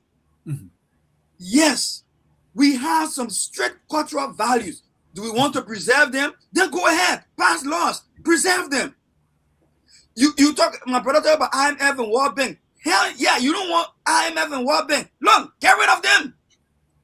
Going to the national. Here's my follow up, and then I'll bring that was my follow up, and I'll bring Leo in after welcoming him. Leo, welcome. How you doing? Thanks for joining in. Thank you very much, Anthony. Welcome. Good to see everybody. Sorry I joined in late. All right. So my simple question to you, Dr. Pearson, is your argument that of all the models that are out there, the modification people, Sekou talking about, the African model, let's go to it because we are in the advanced age now. So let's modify it. We are not in, traditional African society some 200 years ago anymore. So let them modify it so that it can meet current day realities. Sekou, you're shaking your head. So please, if I'm not paraphrasing what you said. No, that's right, because they are it's very anachronistic when you talk about modern democracy, then you go back to ancient African system and try to do the comparison. Why this one has undergone a lot of evolution, and then you pick the other one in its archaic state, and then you try to compare it. It's very disingenuous. You have to compare up. You don't compare apple and oranges. Thank you. The system of government of our ancient time, it was limited to the time limited to that time period. In the 21st century, if I want to bring my culture or do a renaissance, I will make sure that it fit into modern challenges, able to answer questions to the modern human problem, not the ancient man issues and problems. Thank you. Yeah. And Pearson, you have 30 seconds. And this is a simple question for you. Are you saying of all the models other people are advocating for, Western liberal democracy, as you classify it, is the best or better model for now? Is that your argument? No, that's not my argument at all. So my argument here is simple that, listen. No, that answered my question. That answered my question. Let me tell you why I say that. You may want to elaborate. Right? my brother is saying, don't measure what you have now to something archaic. But if you're arguing for something to replace something, you must be able to say in definite terms what you want to replace it with. If you're seeing liberal Western democracy is not working for Africa, then tell me what is it that you want to extrapolate from there, or why is it you want to? What is the divergence? What is it you don't want from Western democracy, and how is it not working? And get rid of it. That's my there has to be a clear definition of what you want to replace it with. That's my argument. Thank you. Let me bring in Leo. And Leo, thanks so much for coming. We want to hear your perspective on it because this is a very sensitive topic. We Africans, a lot of us complain about democracy. Well, this thing was imposed. Where do you stand, Leo? Are you for the Western liberal democracy as it is, or you want something modified, that represent who we are as Africans, so that it can work for us culturally? Where do you stand, Leo? So I've been driving and listening because I didn't want to be driving and join. So it's been a fascinating debate and discussion of all your panelists. Good to see you and thank you for your views. Here's what I would say. I think there's a fundamental mischaracterization of things here. Colonialism have taught us in Africa that we should always replace. We've never understood the movement of evolution. So because of that, we are always looking for the next thing to replace. Let me put it this way. You cannot replace yourself. It's not possible. You can evolve as a person. You can learn new things. You can add new things to yourself. You can get rid of some things, and that you come to realize it's not great about you or whatever that is based on your emancipation and understanding of or acquisition of newer knowledge as you grow. But this whole attitude that we've been taught that we got to replace ourselves, that it's either this or it's either that, and we operate like we're machines. We're not machines. We're humans. There are certain archaic things that you still hold on to that works for you in a certain way, not because it makes sense to anybody else, but only because it makes sense to you. We all here, there will be certain people that will tell you, say they let their bare balance trousers. No matter all the evolution we're going through in different type of trousers, people are still wearing their bare balance. So let me put it this way. I will not argue that Western democracy has not worked in Africa. I think that's a false premise. I can pull up Botswana. I had the opportunity to visit actually and really study what they were doing, because when I heard it, I was like, let me get some understanding to actually see. What is different is that Western democracy in and of itself is not one particular thing. It's tenets that are interpreted in different places. And this is the mistake we've made of this whole copy and pasting in Liberia. We've been doing this since the 1800s. Rather than saying, okay, this is a good idea, how do we translate this to make sense? And in that translation, certain things may not make sense, period. So instead of evolving, we've gotten ourselves in these boxes. Take any African system by itself, it will not make sense in isolation. Take any Western democracy by itself, it will not make sense in isolation. Let me give you an example. We live in Canada. Sekou Masaya, we live right in Canada across the border. The democratic definition of what Canada describes as democracy is hugely different from what you have in the United States. Not even remotely close. Very different. But guess what? The United States respects Canada as a democracy, quote unquote. Canada is a constitutional monarchy. If you define it to the core, it's actually a constitutional monarchy. But that's how they've translated what democracy means in the Canadian context. So the sooner we can start to figure out who the heck we are, the ugly part, the good part, the terrible part, and make that evolution rather than trying to replace ourselves, we can jump. People keep acting like we can skip, we can get double promotion. We can't get double promotion because whenever we get double promotion, it will haunt us, who we really are that we never dealt with. Liberia is still in an archaic, primitive state. So I don't know why people keep trying to modernize us. In a country where they say they might change the law reading season, no election because the road will be bad. So they got no intention of ever building a road that people can travel the country during rainy season. This is a country that we are mindset over. This is a country that we are in today as we speak. None of our government operating facilities have any web enterprise system. Everybody running the government on Gmails and Yahoo Mails, right? They can't even operate email properly. They rather communicate with you on WhatsApp because they're not able to properly construct and operate a Gmail inbox. So, I mean, for me, I'm not going to sit there and tell you, say, oh, West, because all of these things got pros and cons. We need to define who the heck we are. Western democracy has a lot of benefits, nothing to argue about. Western democracy has a lot of downfalls, some of them that are in direct contrast and clash with our ecosystem. So rather than taking one thing and making it bad, that is not good, and one thing making it look good entirely, let us evolve. Who knows? We could develop a hybrid of what we have, just as Canada has done. The king in England can suspend the elected members of the Canadian Parliament, send all of them home whenever he's ready without seeking permission from anybody else. That's what it worked. Have you ever heard the US call Canada a dictatorship or a monarchy? No, they call Canada a democracy.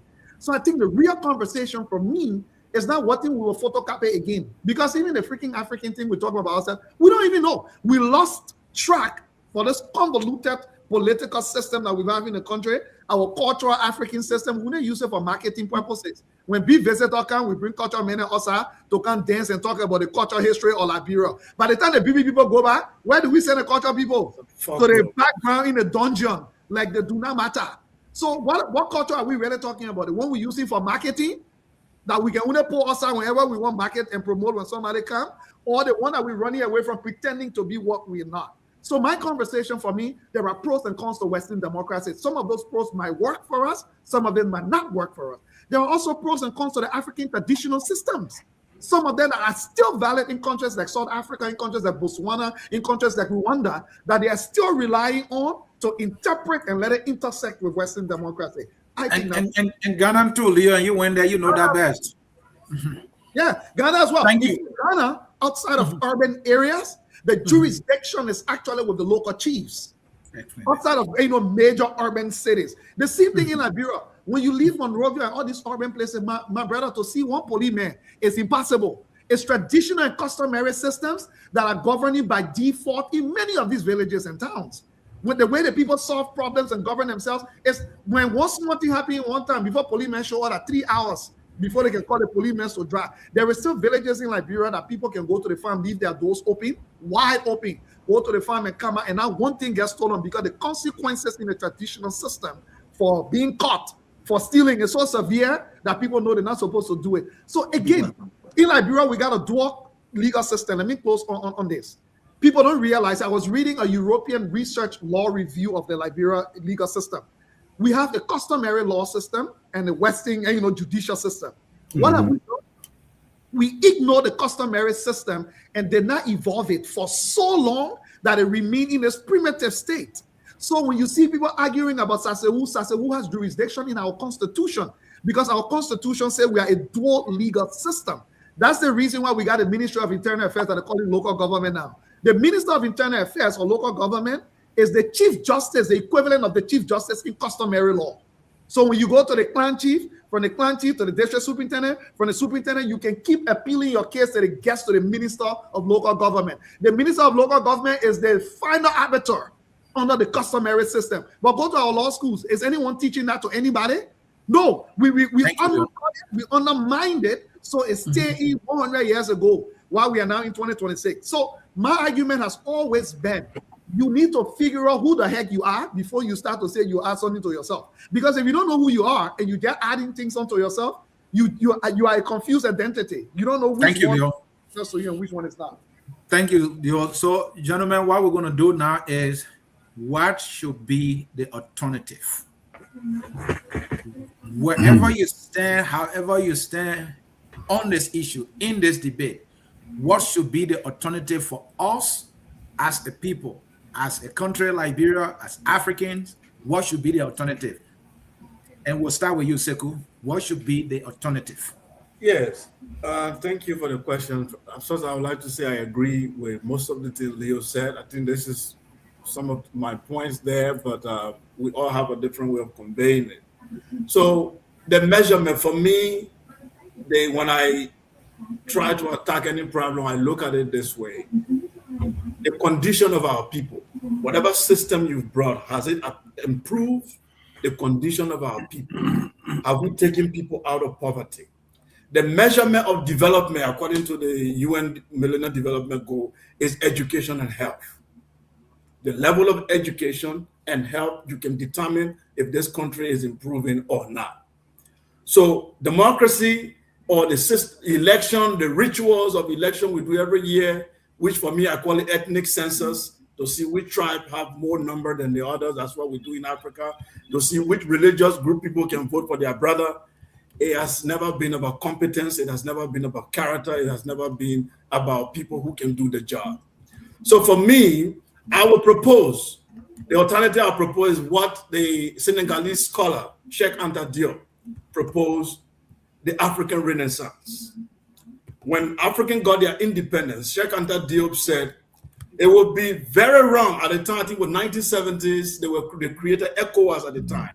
And they call him and they say, what do you think? ECOWAS is a brilliant idea. We're bringing these countries together. He said, ECOWAS will be putting the cart before the horse. We are seeking political unification economic unification without political unification, without our cultural renaissance. We have not defined who we are as a people. We are having these colonial languages. There's a big difference between the elite and the people. When the president come on TV and speak, 90% of the country did not know what he said.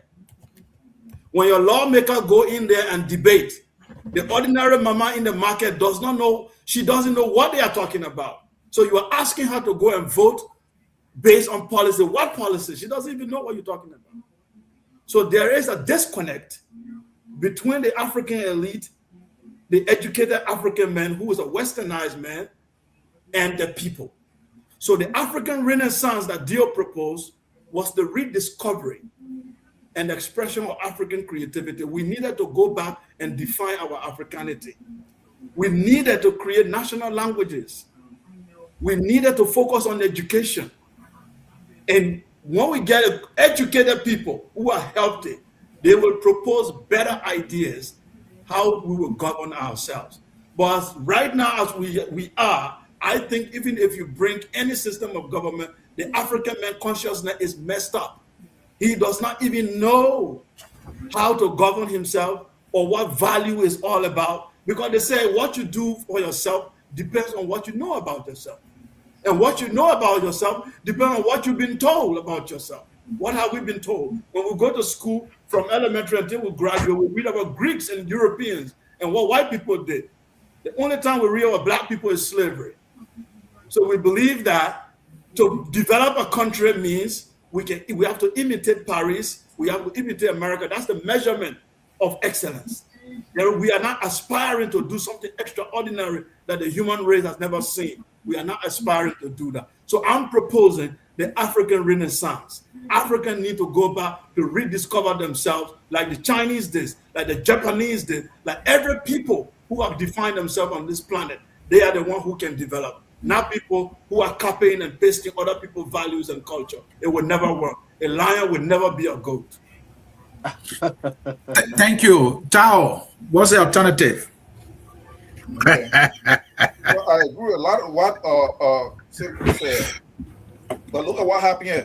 Canada is not a nation. Canada is a colony. So let us just establish that. It's a colony. We are not a colony.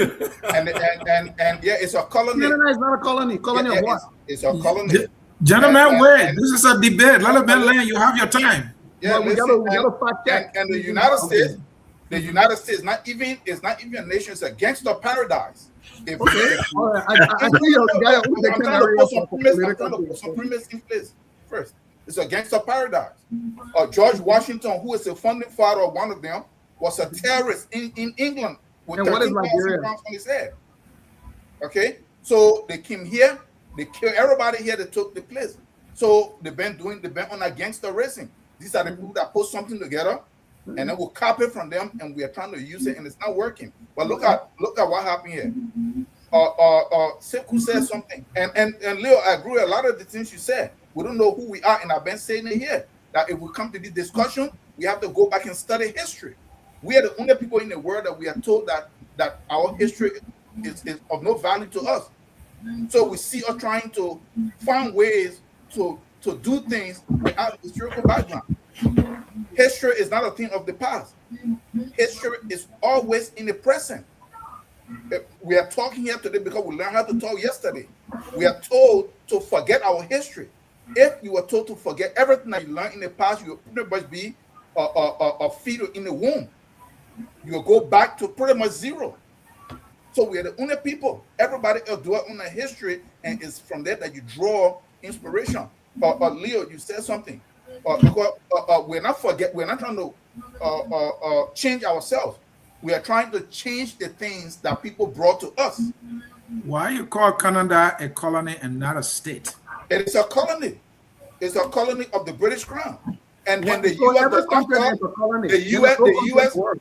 the U.S. does not condemn Canada because they are part of the collective West. So there's no country in the world, right?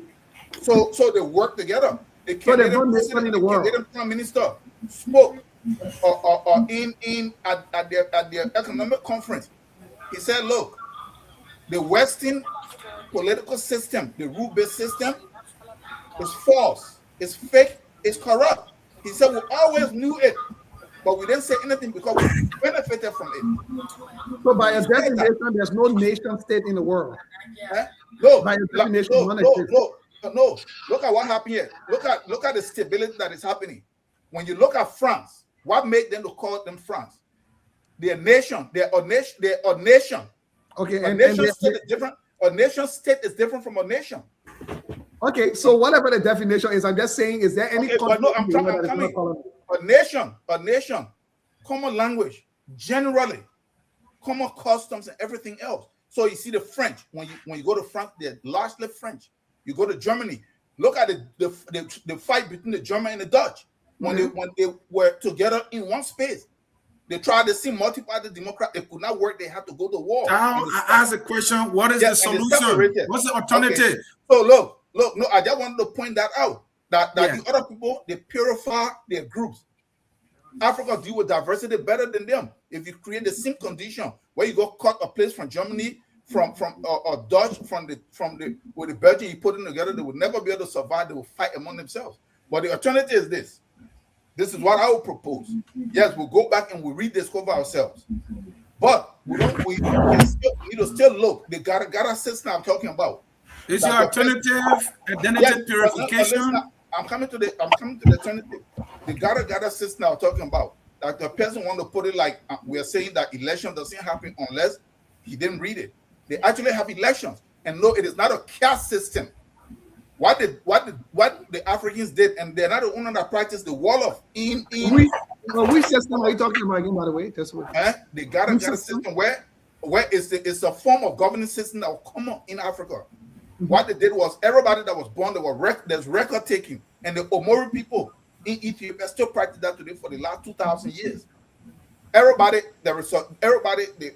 create census and they split people up into groups, and you are in these groups, and they educate and train these groups, and you are cultivated based on your contribution and your ability for you to be able to function in the system and work towards the interests of the state. You are promoted. When one group is in there, 8 years. After 8 years, they are removed. The next group, they're elected. There is election, general election that take place. Okay, so they don't just go and select you.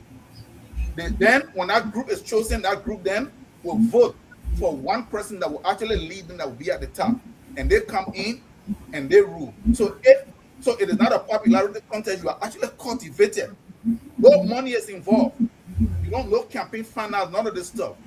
These are some of the systems that we can look at. Look, we are very similar in Africa. Look, we are very similar in Africa than we are to the Europeans or to the Chinese. So, because each time we come here, when a Canadian company or Chinese company get a contract in Liberia, nobody says anything. But the moment a Ghanaian company, everybody look at in Ghana, they give it come to Ghanaian, and this is self-hatred and so. Thank you, Tao. Look at that. Thank you, Tao. Jimmy, the alternative. Yeah. Okay, first I'd like to clarify: Canada is a constitutional monarchy and a parliamentary democracy. What does that mean? It's a combination of those two systems. But one is superior to the other. It's a colony. I need to. It's a combination. The parliament can be suspended by the king without any voice from the people. Period. The prime minister to the king can send the parliament and say, "All of your sack until you finish making decisions." I have heard that from all of the British colonies, the past colonies, and all of them who have. It's not a democracy then in that case. But I have not seen that ever happen. It happened here 3 times. Theoretically on the books. It has happened here 3 times. It just happened here 2 years ago. Since once it's written, that means it's legal. That's what it matters. But besides that, Sekou, they have suspended parliament 3 times since I've been in Canada. They suspend and send everybody home until they was. And this is done by the British. You go to court, you can swear on the queen or the king, and you commit crime is against the crown, not against Canada. Not against it's an interesting study. For me, what would be the replacement? I have to start with values, because we are what we value. If I don't value law, I'm going to be a rebel. I'm going to be a miscreant. You know, I'm just going to do whatever. What we are is what we value. So if we don't and that's why institutions are so important, because the institution embody the value of what you believe in. Okay, it tells you how to behave, how to act, how to conduct, and all of that. It embodies the value. So I think what is let enforce our laws and enforce our values, because we have the values you're talking about. We're not abiding by them. We're not enforcing them. That's what it is, isn't it? Yeah. We're compromising way too much. We are, because we are individual. What we call ourselves. We believe in individualism more than an institution-driven republic.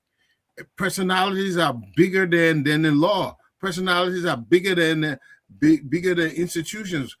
It can't be like that. We can't remain like this. Is I remember these things way back in the 60s when I used to come visit. They said, you know who I am. We continually practicing these old policies. It's all about who I am, who I am, who I am. It's just in a different form. We can't be like this. We have to put our faith in our values. Everybody has to live by it. It's the fact that we are not enforcing our values and we are not enforcing our laws, because the police officers should be able to stop any official or government from taking a lane that they're not supposed to take. Exactly. So allows that anyway because he's intimidated by the position of the lawmaker. He will lose his job. All right. And he will not lose a job if he stands the ground. Okay, that's how it should be. So until let us collectively be able to enforce our values and enforce our laws. That's basically what you are saying, and I'm in agreement with you. Let's come to you, Dr. Pearson. What are the alternatives? Even though you stay with a little liberal democracy, you say not perfect, but it working. So, but what are the alternatives? Because I would like to maintain, and I think out of my fellow panelists for the interjections and for the contribution. What I would say here is that to Sekou, first of all, Sekou, your renaissance you're talking about is not a governance strategy.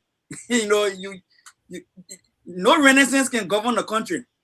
So and then that goes to Tao. You have not told me an alternative, right? You have not told me if I just got rid of Western liberal democracy today from Liberia, you've not told me what am I going to replace it with. Your Gada stuff you're talking about, hasn't it been in Africa since you said it been there from ancient time to now?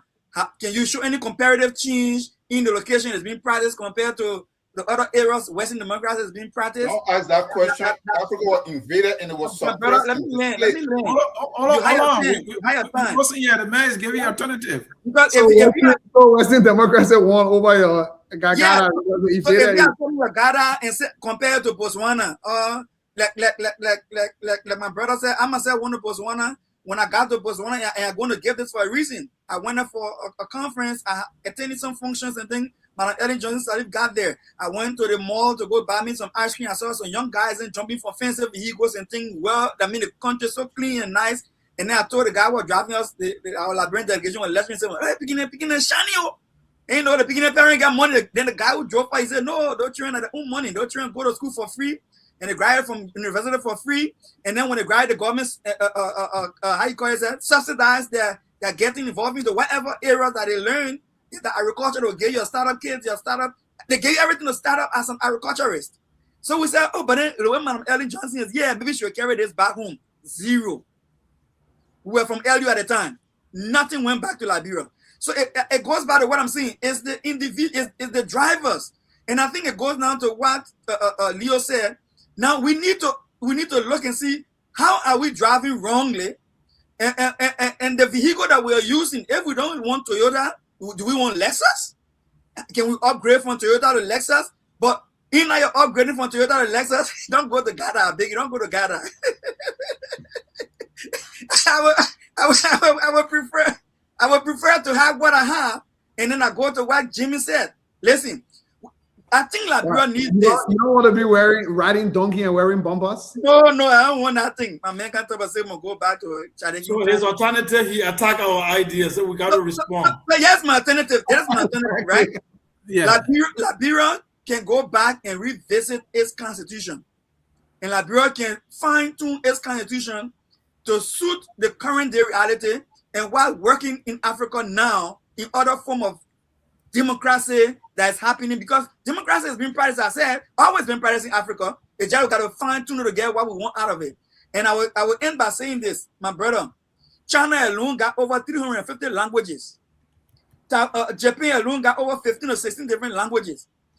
Taiwan got more than 20 plus languages. No single nation in the world has just one language. Equally so, no single nation in the world has just one culture. Africa has never been a unified culture. Africa has been a splintered group of people, nomads, moving from here and there. And the day they end up in empire, they were all about conquering the neighbors. Like you saying, Taiwan, to spread religion. When Islam was spreading, it was spreading religion. All right, it was spreading Islam. When Christianity was spreading too in your colonial time, talking about they were spreading governance along with Christianity. There was never a unified Africa. Never. Dispute me if you want to, but there will be no records to show that there was a unified Africa with one language. It never has been. There has been multiple languages, multiple culture, multiple dimensions of change in governance and leadership. Until we can get us and fix us, no system will work in Liberia or Africa. Sekou and Tao, I will come back to you to give you a strong man argument, but for due respect. All right, let me give you a minute to rebut. Create a weak version of our argument and attack it. That's very wrong. Yeah, Sekou, you have a minute to rebut, even though you close, but you have a minute. I don't mind. I will give it a time to rebut. Let him go. Anthony starting the debate over there. I got to rebut. But other person will rebut too. All right, then Leo, please go ahead. Leo, what should be the alternative? I have a not completely different from some of the contributions that have been made, but I think I see it through a different lens. I'm the person who's, in my opinion, if a Toyota was what you adopted and you bought, you've already invested a lot in the Toyota. And let's say the Toyota is moving very slow, right? It's not meeting your optimal need or performance like you need. Instead of just saying, I will trash the Toyota here, I'll go get a brand new car because the Toyota FEC.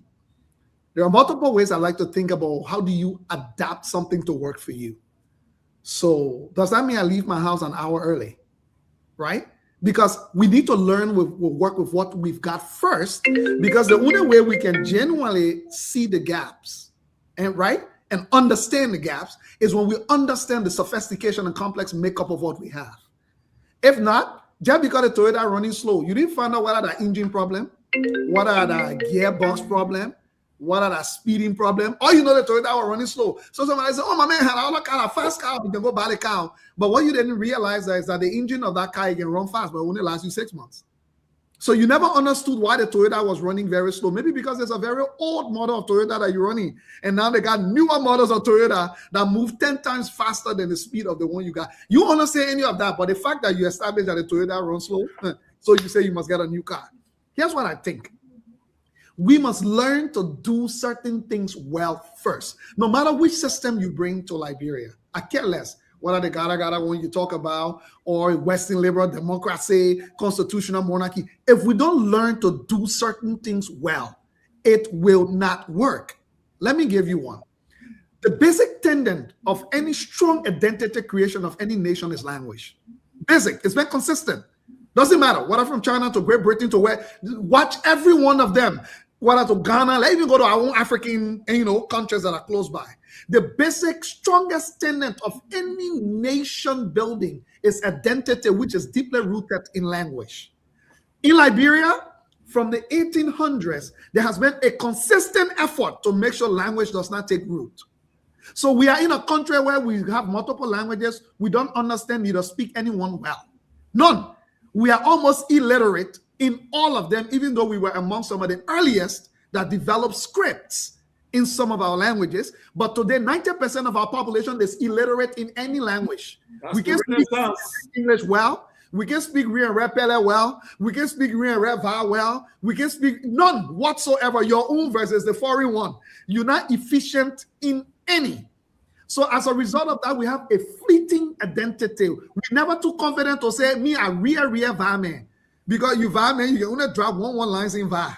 When somebody presents you a VAR script right now to look at, you will be complete. In fact, foreigners can read your VAR script more than most people that ever lived in your country to this day. So for me, I'm very particular on this. Here's one simple low-hanging fruit before we run to a system.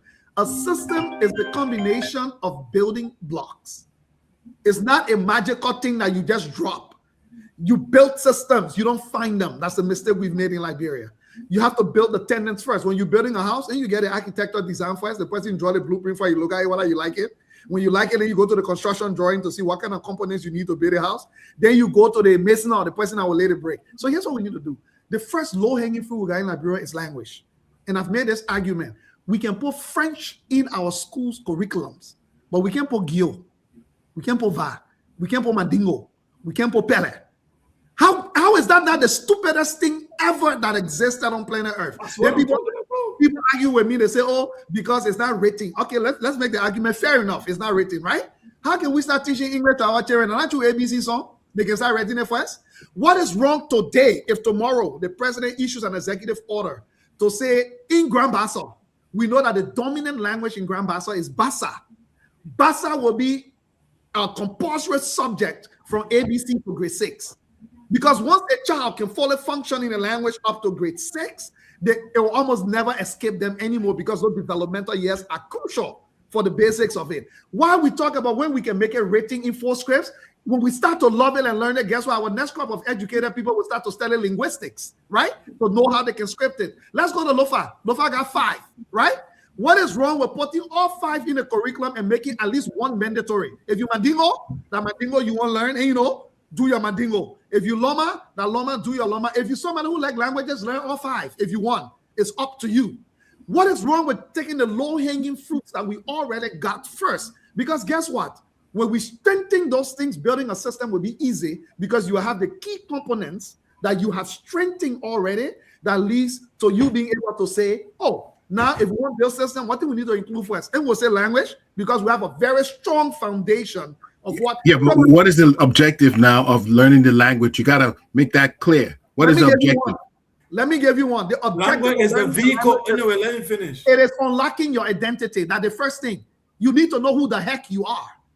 You don't know who you are. You go to Ghana, you envy the Ghana people for speaking Twi everywhere, right? You go to Cote d'Ivoire, you envy the Cote d'Ivoire, the Ivorians for teaching Jula. And by the way, the teachers in their schools. People make this funny argument that English are the economic. Like, what better economic language? That is false. Your language is only as good as you make it. It makes no sense. If let me give you an example. If an investor wants to go to Rwanda to work, to do business, you know what they do? They find somebody that can speak Kenya Rwanda.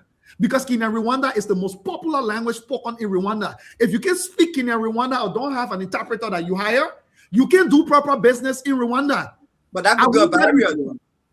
South Africa, parts of South Africa, you hire that while white people learn how to speak Afrikaner and all these languages that were developed because economics is based on the local context. If you come Liberia, you want to go do gold mining in Putu Mandi, you can speak any of the Southeastern languages or whatever, up to you. The people where Mango, you song and away, will speak if that is dominant language spoken there. So we need to invest in the low-hanging fruit. You cannot establish a system when you don't even know how to organize your language to be taught in schools.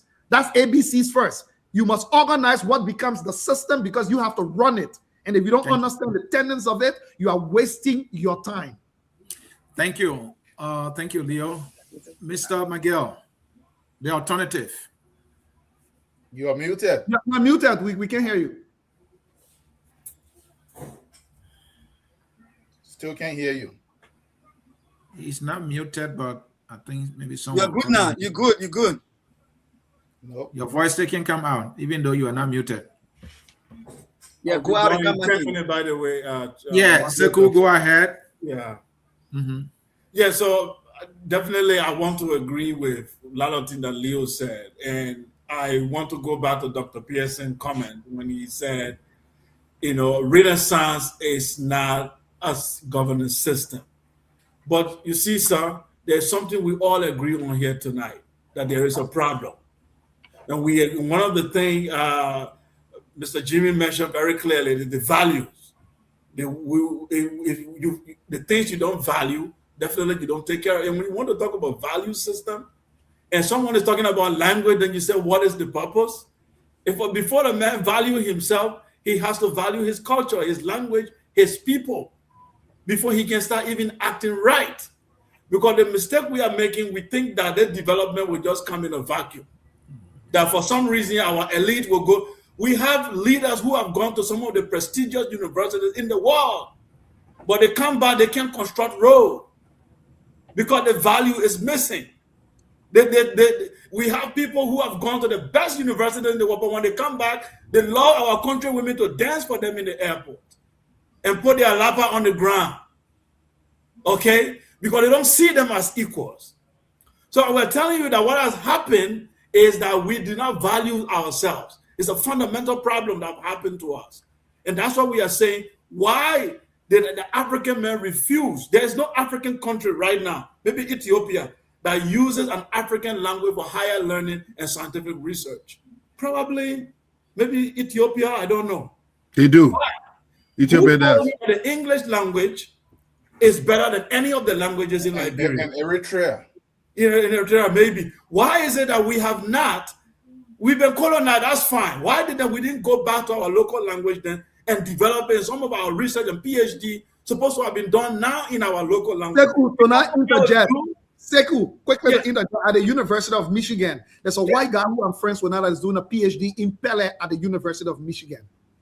Right. Wow. There are scripts. I was surprised when a professor showed me a whole book written in Madingo with a Ngo script that UN and all they are writing in there, and I look at it, I'm illiterate in my language. We are the only people on the planet who are illiterate in their language and want to develop. The Koreans are literate in Korean. The Indians are illiterate in their language. The Chinese are literate in the Mandarin. They pick one out of the 3,000. They pick one, and they are literate in it. We are illiterate in our languages, and so we want to compete with the world. I'm saying that you are incapacitated in the education level value system.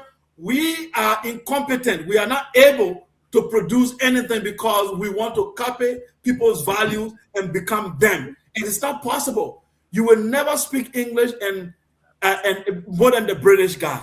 You will never be able to teach the American man how better. No matter even the Black American who have been there for centuries, they still cannot speak English better than the white man because that's his language, that's his value, that's his culture. I'm saying we go to the basics. We're talking about system. When you go to biology, you cannot have a system. You first need to have a cell. Then you have a tissue. Then you have organ. Now it is those components that will now become a system that will work very well. You don't even have the organ. You don't even have the tissue. Then you want a system. How does that work, sir? Your language is gone. Your values is gone. You want to build a nation. Thank you. And that is a profound point, right? Because in Liberia, once you can speak the English language, you are mocked. Even though that is not your language. It's a foreign language. We criticize each other for speaking bad English. Even though we never mock at each other for not being able to articulate Anthony, let me give a historical local vernacular. Let me push back a little because I have Dr. Pearson. Children were flocked in their schools for ever speaking their local languages. I was one of them. They were flocked in schools because they tried to speak their local languages. Look, let me push back a little. Mr. McGill, just a little. Look. Yes, people were beaten in school for speaking their language in school. I agree, it's bad.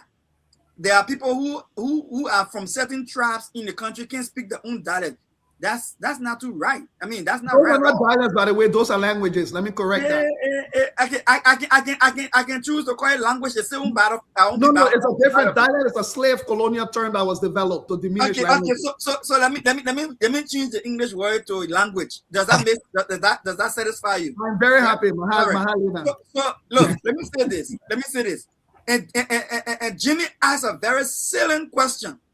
What is the purpose? What is the value for which you want a particular language to be spoken? Because it's identity. It's just not about identity. Why are you called Clarence RPSing? What is the value for you being called Clarence RPSing? Let me learn, right? If you impose VAR as the national language on a Bassa man, the Bassa man has the right to push back. So who asks you to impose a national language? No. Let me learn. The Bassa man is closer to the VAR man than the English man. Let me learn. Allow that person to speak. He never interrupted any of you, please. Do not distort our argument. Nobody let me learn. No. Yeah, he let him do straw man. It's very bad. Feel comfortable for me to disagree, for us to agree. If you impose Bassa on me, the Grebo man, and you use my Grebo, it is an imposition as well. Now, let me tell you something. The same way you feel that when Leo was speaking, he was clear. Hold on, Dr. Pearson. Let me hold up you there. When Leo was speaking, Sekou said the same thing.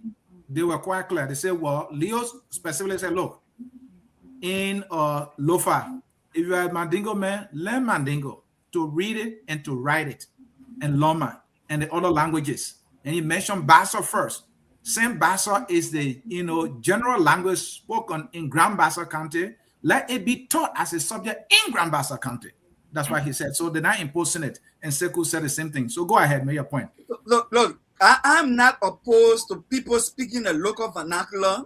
And you say what you say, we shouldn't say that, we should say language, speaking a local language. I'm not opposed to that. If you're a VAR man, look, speak your VAR, all you want. If you Loma man, speak your Loma, all you want. If you Bassa, speak your Bassa. If you grow like me, you can speak English because you Congo man, speak your Congo as much as you want. But yes, what I'm saying, that vehicle must have a value attached to it that will drive the interest in that language. The reason why we all went for English language is because it came with certain outcome, certain benefits, certain. You go for AI, it was imposed on you. Hey, my brother. Let me tell you this. Let me tell you this for a fact.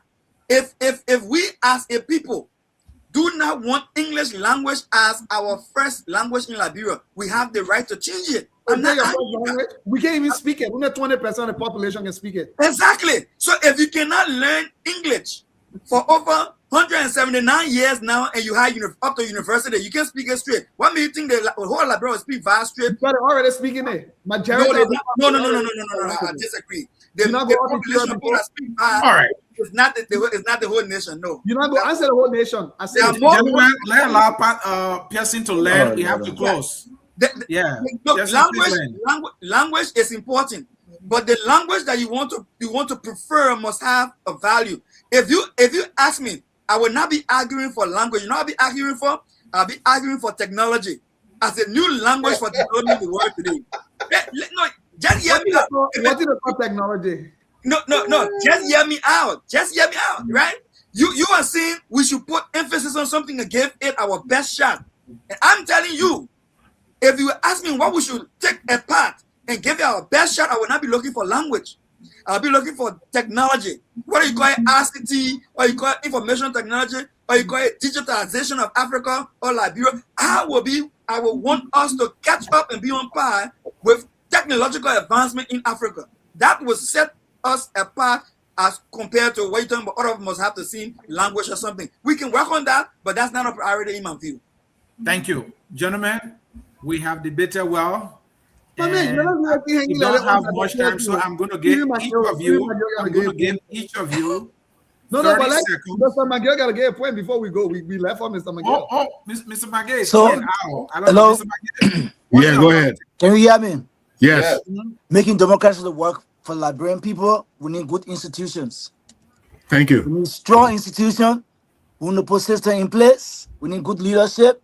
We need accountability. We need transparency. We need active citizen participation. To make democracy work for the people, we have to have some reform to give respect to the other system that make the country work one more at a time. If that system we giving power, they didn't give power to undo some of the things that we don't find good for the good of the people. So yes, we had democracy, we had the system with the three systems of government, but can we have something put in there in terms of the electoral colleges or strong institutions to say, okay, based on what we know and what we are saying, the Supreme Court is that should be doing it, but it hasn't done it. Okay, make them strong, or have another body to that layer that will say, okay, we can suspend all of this because 99% of the lawmakers who representing, they are not even having results in changing the lives of the people, but just themselves. You need to have scorecards on each of the people that we go to school. We go to school, we learn, we come back with report cards. If you're not functioning properly, hey, your constituent come back and say, well, you're not worth to be us. We'll go back and do the process and let her implement that. We need to see most of that happening. If the lawmaker come back and can't function, let the community come out and say, my man, you're not good for us, we'll change you. And let it take that precedence. Thank you. Well said. I don't disagree with that. You know, that's how the system designed to work. But we humans are not abiding by those things. And that's where Jimmy said, well, let enforce our values, let implement the laws, and let hold each other accountable and let increase the accountability mechanism. You put one minute speed, Satyana. Now the right way to talk it. So when we do these things, we will get the results. Whatever system, whether we modify it, we refine it, if we are not enforcing all the elements of it to give us the desired result, it will just be the same waste of time. Gentlemen, let us conclude 30 seconds each, and let's start with you, Tao. Tao, for you, I will give you 1 minute because you wanted to report all along. Yeah, look at what happened here. My brother, Dr. Pearson, you see how denigrating he is to Africa? Every time he mentions Africa vernacular or dialect, and even when it's pointed out, he just can't help it. I'm troubled. Can you even speak Gribble? But look, gentlemen, it was a very good debate or discussion, and for me, these are the kind of discussion that I have interest in, because we are trying to get to the fundamental problems that are wrong. I don't have interest in coming here every day that we are have girlfriend, I had child, and Yeke Koluba or at the person's house, and that is not a further division between us. But we need to come and discuss these kind of things. And I like this. But look, what Leo said concerning language is a very, very big part of it. Because Jimmy might know, or maybe McGill, but Tauber tried to do that. He was Pele, because Pele is the largest language group. And he tried that, and he met all kinds of resistance. He used to teach it at LU. Yeah, it was at LU, but he was able to put it in LU, and he tried to see if he could put it in the schools. Because LU, that's too late, like Leo said. It need to start actually from kindergarten. But he was only able to stop it up there with all kinds of resistance. Because there were two things that I learned. One group is, some Pella people say, but how they will talk that on a secret and everybody know their language. Then the next one was, but how can you choose Pella? Oh, okay, because you see, talk about a Pella man. He married a Pella and her Pella girlfriend. So these two opposing sides, it became too much, and he just put it in LU, and it was not compulsory. It was not even taken. There was no incentive really attached to it. It became ceremonial and it just became symbolic. And so language is very important. Dr. Kwesi Kapra, I don't know if you know, he's a Ghanaian professor that is in South Africa at a university with a friend of mine. They teach at the same university. He already did a work over the last 30 years. All of the languages in Africa is just 5. The rest of them are just derived. It's just like how the choir speaking, you have all these things, but just one group. When the group of men speak, I understand that's a Basa man. When the crown men speak, when the crew men speak the Sabo, I understand even the day. I understand a lot of it. So even in Labro, we say we have 16, but when you start to put the mandate that you condense it, it's not much. So he already did that work. He published a lot of books. So it's a very simple area actually to start. Even while we are trying to maintain this, we can go in, modify some of the laws. Like we said, the representing the senators don't work. They don't work for us. They work for themselves, because you don't employ people, and the people set their own salaries and their own benefits. So yeah, you're done. If you hire somebody, can you go to your boss and say, "Look, my man, this is what I will make this year, and this is the kind of car that I will buy from your money"? No. So that system is inverted. So if we keep the same system now, while we are trying to build the structure like we all discuss here, we should go back and examine the present system. Like, yeah, Dr. Pearson agreed, and I mentioned it here. We should look at the Constitution, and we should try to redo that Constitution. Thank you. Let us remove power from the hands of the representative senators, and let there be an area that decide that. Let's remove them from development. What are they doing handling development fund? And put that crook stuff in place. So at least the existing system, we can tweak those while we're trying to build this system. But it was very good, and I look forward to us trying to have more of this kind of discussion. And that's why we are committed to Ottawa. You have my word. We will continue to do our best, to do so, because these are the kind of discussion the nation needs. Jimmy, 30 seconds to close. That's all I got. Okay, I got something I want to tell you. American English British English, Jamaican English, Liberian English are all dialects of English.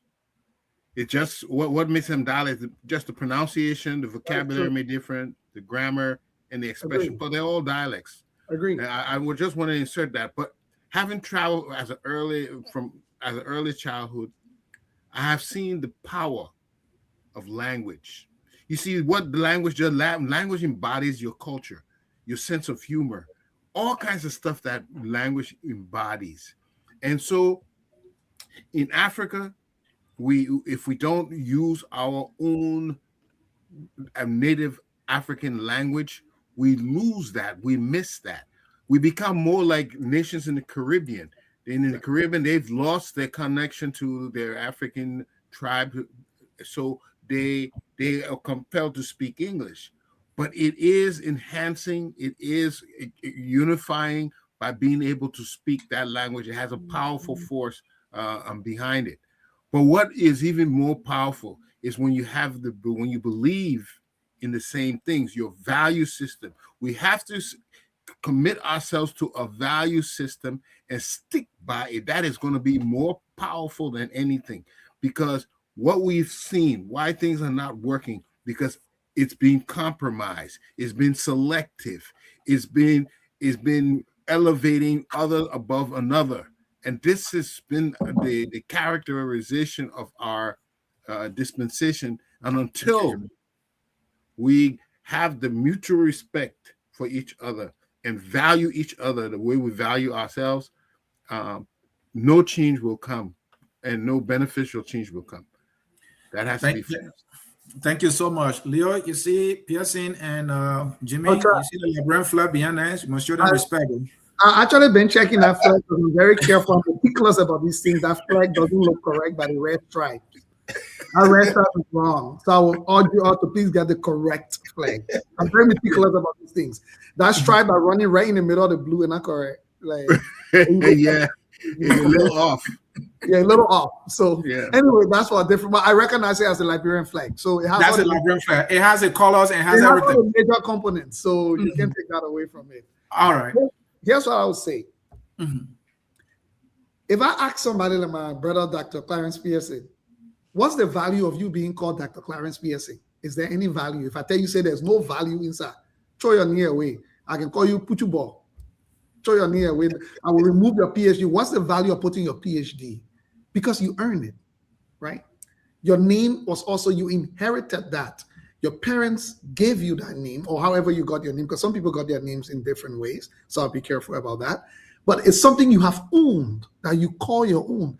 Dr. Clarence Pearson, if you erase your name today, say your name Puchubo, it will not change who you are. But apparently, there is something valuable about your name, Dr. Clarence Pearson. So here is the value for me in your language. The value in your language is that it is the origin of your understanding of communication. It has deep lineage. In fact, it has a psychological mental effect based on research, linguistics. I don't need to tell you, there's scientific backing to it. So I'm not just speaking this stuff. And what we don't understand, our languages, like Pele. Pele is spoken all the way to Tunisia. Bassa is spoken all the way up to Tunisia. Look, I can give you many Liberian languages that have variations, but they are spoken all the way up to East Africa, straight along the route. But our inability to speak it, by the time we leave Liberia, we're in Cote d'Ivoire, right? Guerrier, that crown. Guerrier, that typical crown, Yakuba, that Gio. But we could not function it because we could not speak it. Bedi is Bassa. Bedi is Bassa. Yeah. But because we could not even function in it, so the people were speaking there, we thought they were speaking foreign thing until our friend who could speak good Gio came to Cote d'Ivoire in Tanane, and all of a sudden started functioning Yakuba because Yakuba is just an abbreviated version of Gio. Pretty much. And those languages. Leo, I'm not cutting you off. I met a Togolese guy in Ivory Coast. Yeah. And his family came, they were speaking, and I realized they were speaking Kru. They speak Kru. Kru is one of the largest one that extends across the coast, the coastal line. So if we want to even talk about value, think about how our brothers and sisters all of a sudden started working. Most of the guys that could speak Yakuba or Anthony, as soon as I got to Cote d'Ivoire, They started working, they got scholarships to go to universities and stuff because they could function in the local language. Right. The guys who could speak Betie, the guys who could speak all these Guerrier, all these languages. So let's just go to the raw value. Let's forget about the inheritance and piece of who we are, right?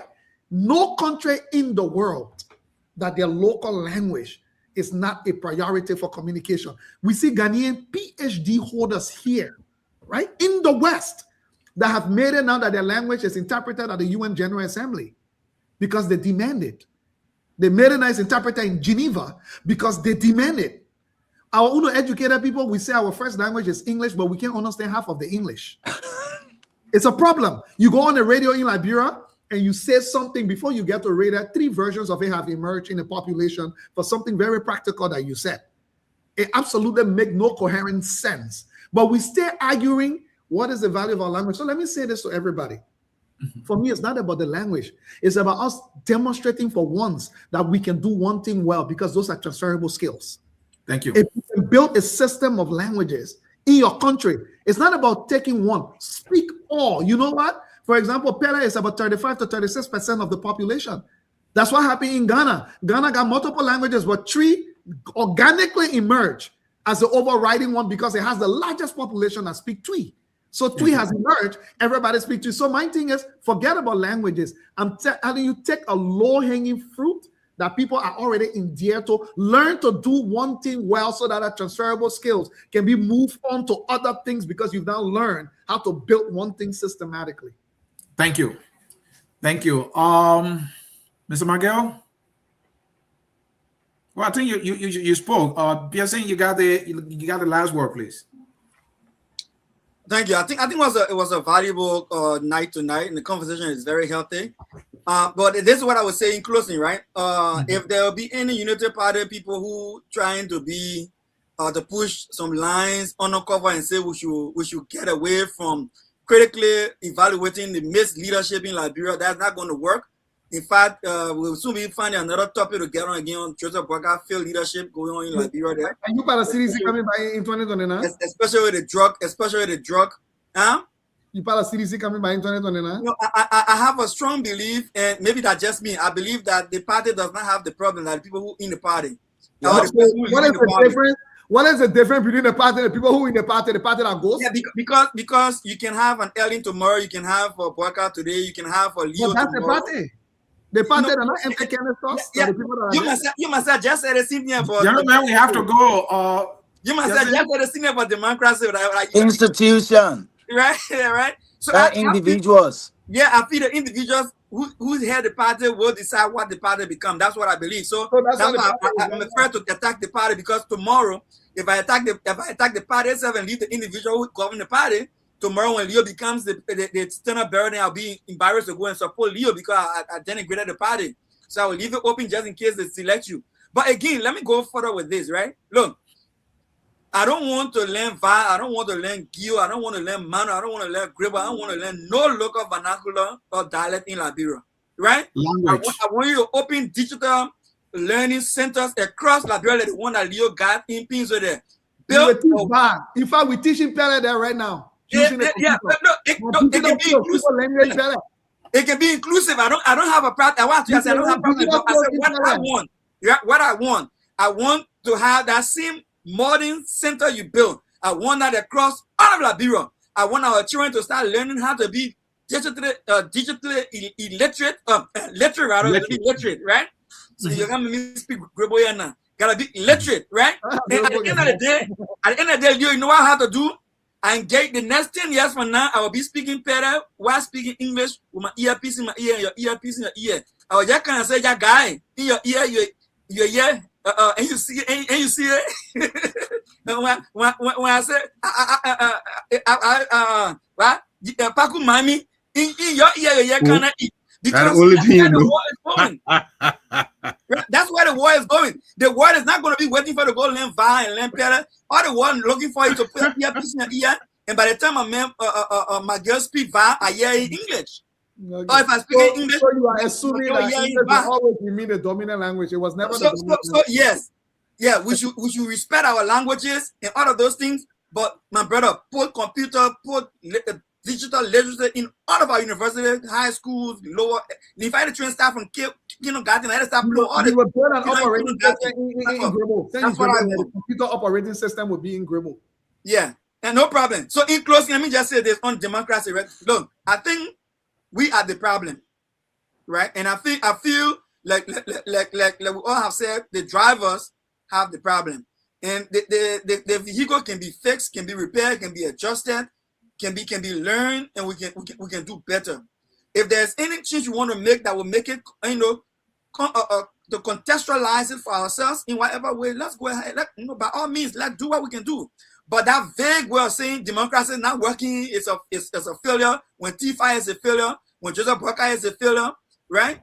When Kun is a failure, then we say, oh, democracy is not working for me. That's not the point. When Cummings is a failure. Arrest me. All right. Pierre for comments. So, gentlemen, thank you. Gentlemen, thank you. Gentlemen, thank you. We are way out of time. And gentlemen, I want to say thank you so much, and to those who have been with us throughout this broadcast and this debate. And that brings us to the close of today's debate. What we have heard today is exactly the kind of conversation that Focus on Liberia was built to carry. Direct, grounded, and willing to challenge what others take for granted. Democracy, I tell you this much, it's not a slogan. It is a system of governance that must produce results for the people who live under it. And that was the centerpiece of this debate. Thank you so much, gentlemen. You debated not only for yourself, but for Liberia on the issues. On that note, we have come to the close of this debate. The song that says we are all Liberians will close the broadcast right now. Tomorrow, we will have another debate. But tonight, I'll be cooking that debate, and you will be informed in the chat room, and it'll be on Facebook. Leo, I hope you'll make time again. We want to make this thing a little bit constant to debate serious issue. Thank you for coming, gentlemen. Thank you. Bye-bye. I'm coming just because of that, the PSC. So. All right. Thank you. We are Liberia. Liberia is our home. Liberia people.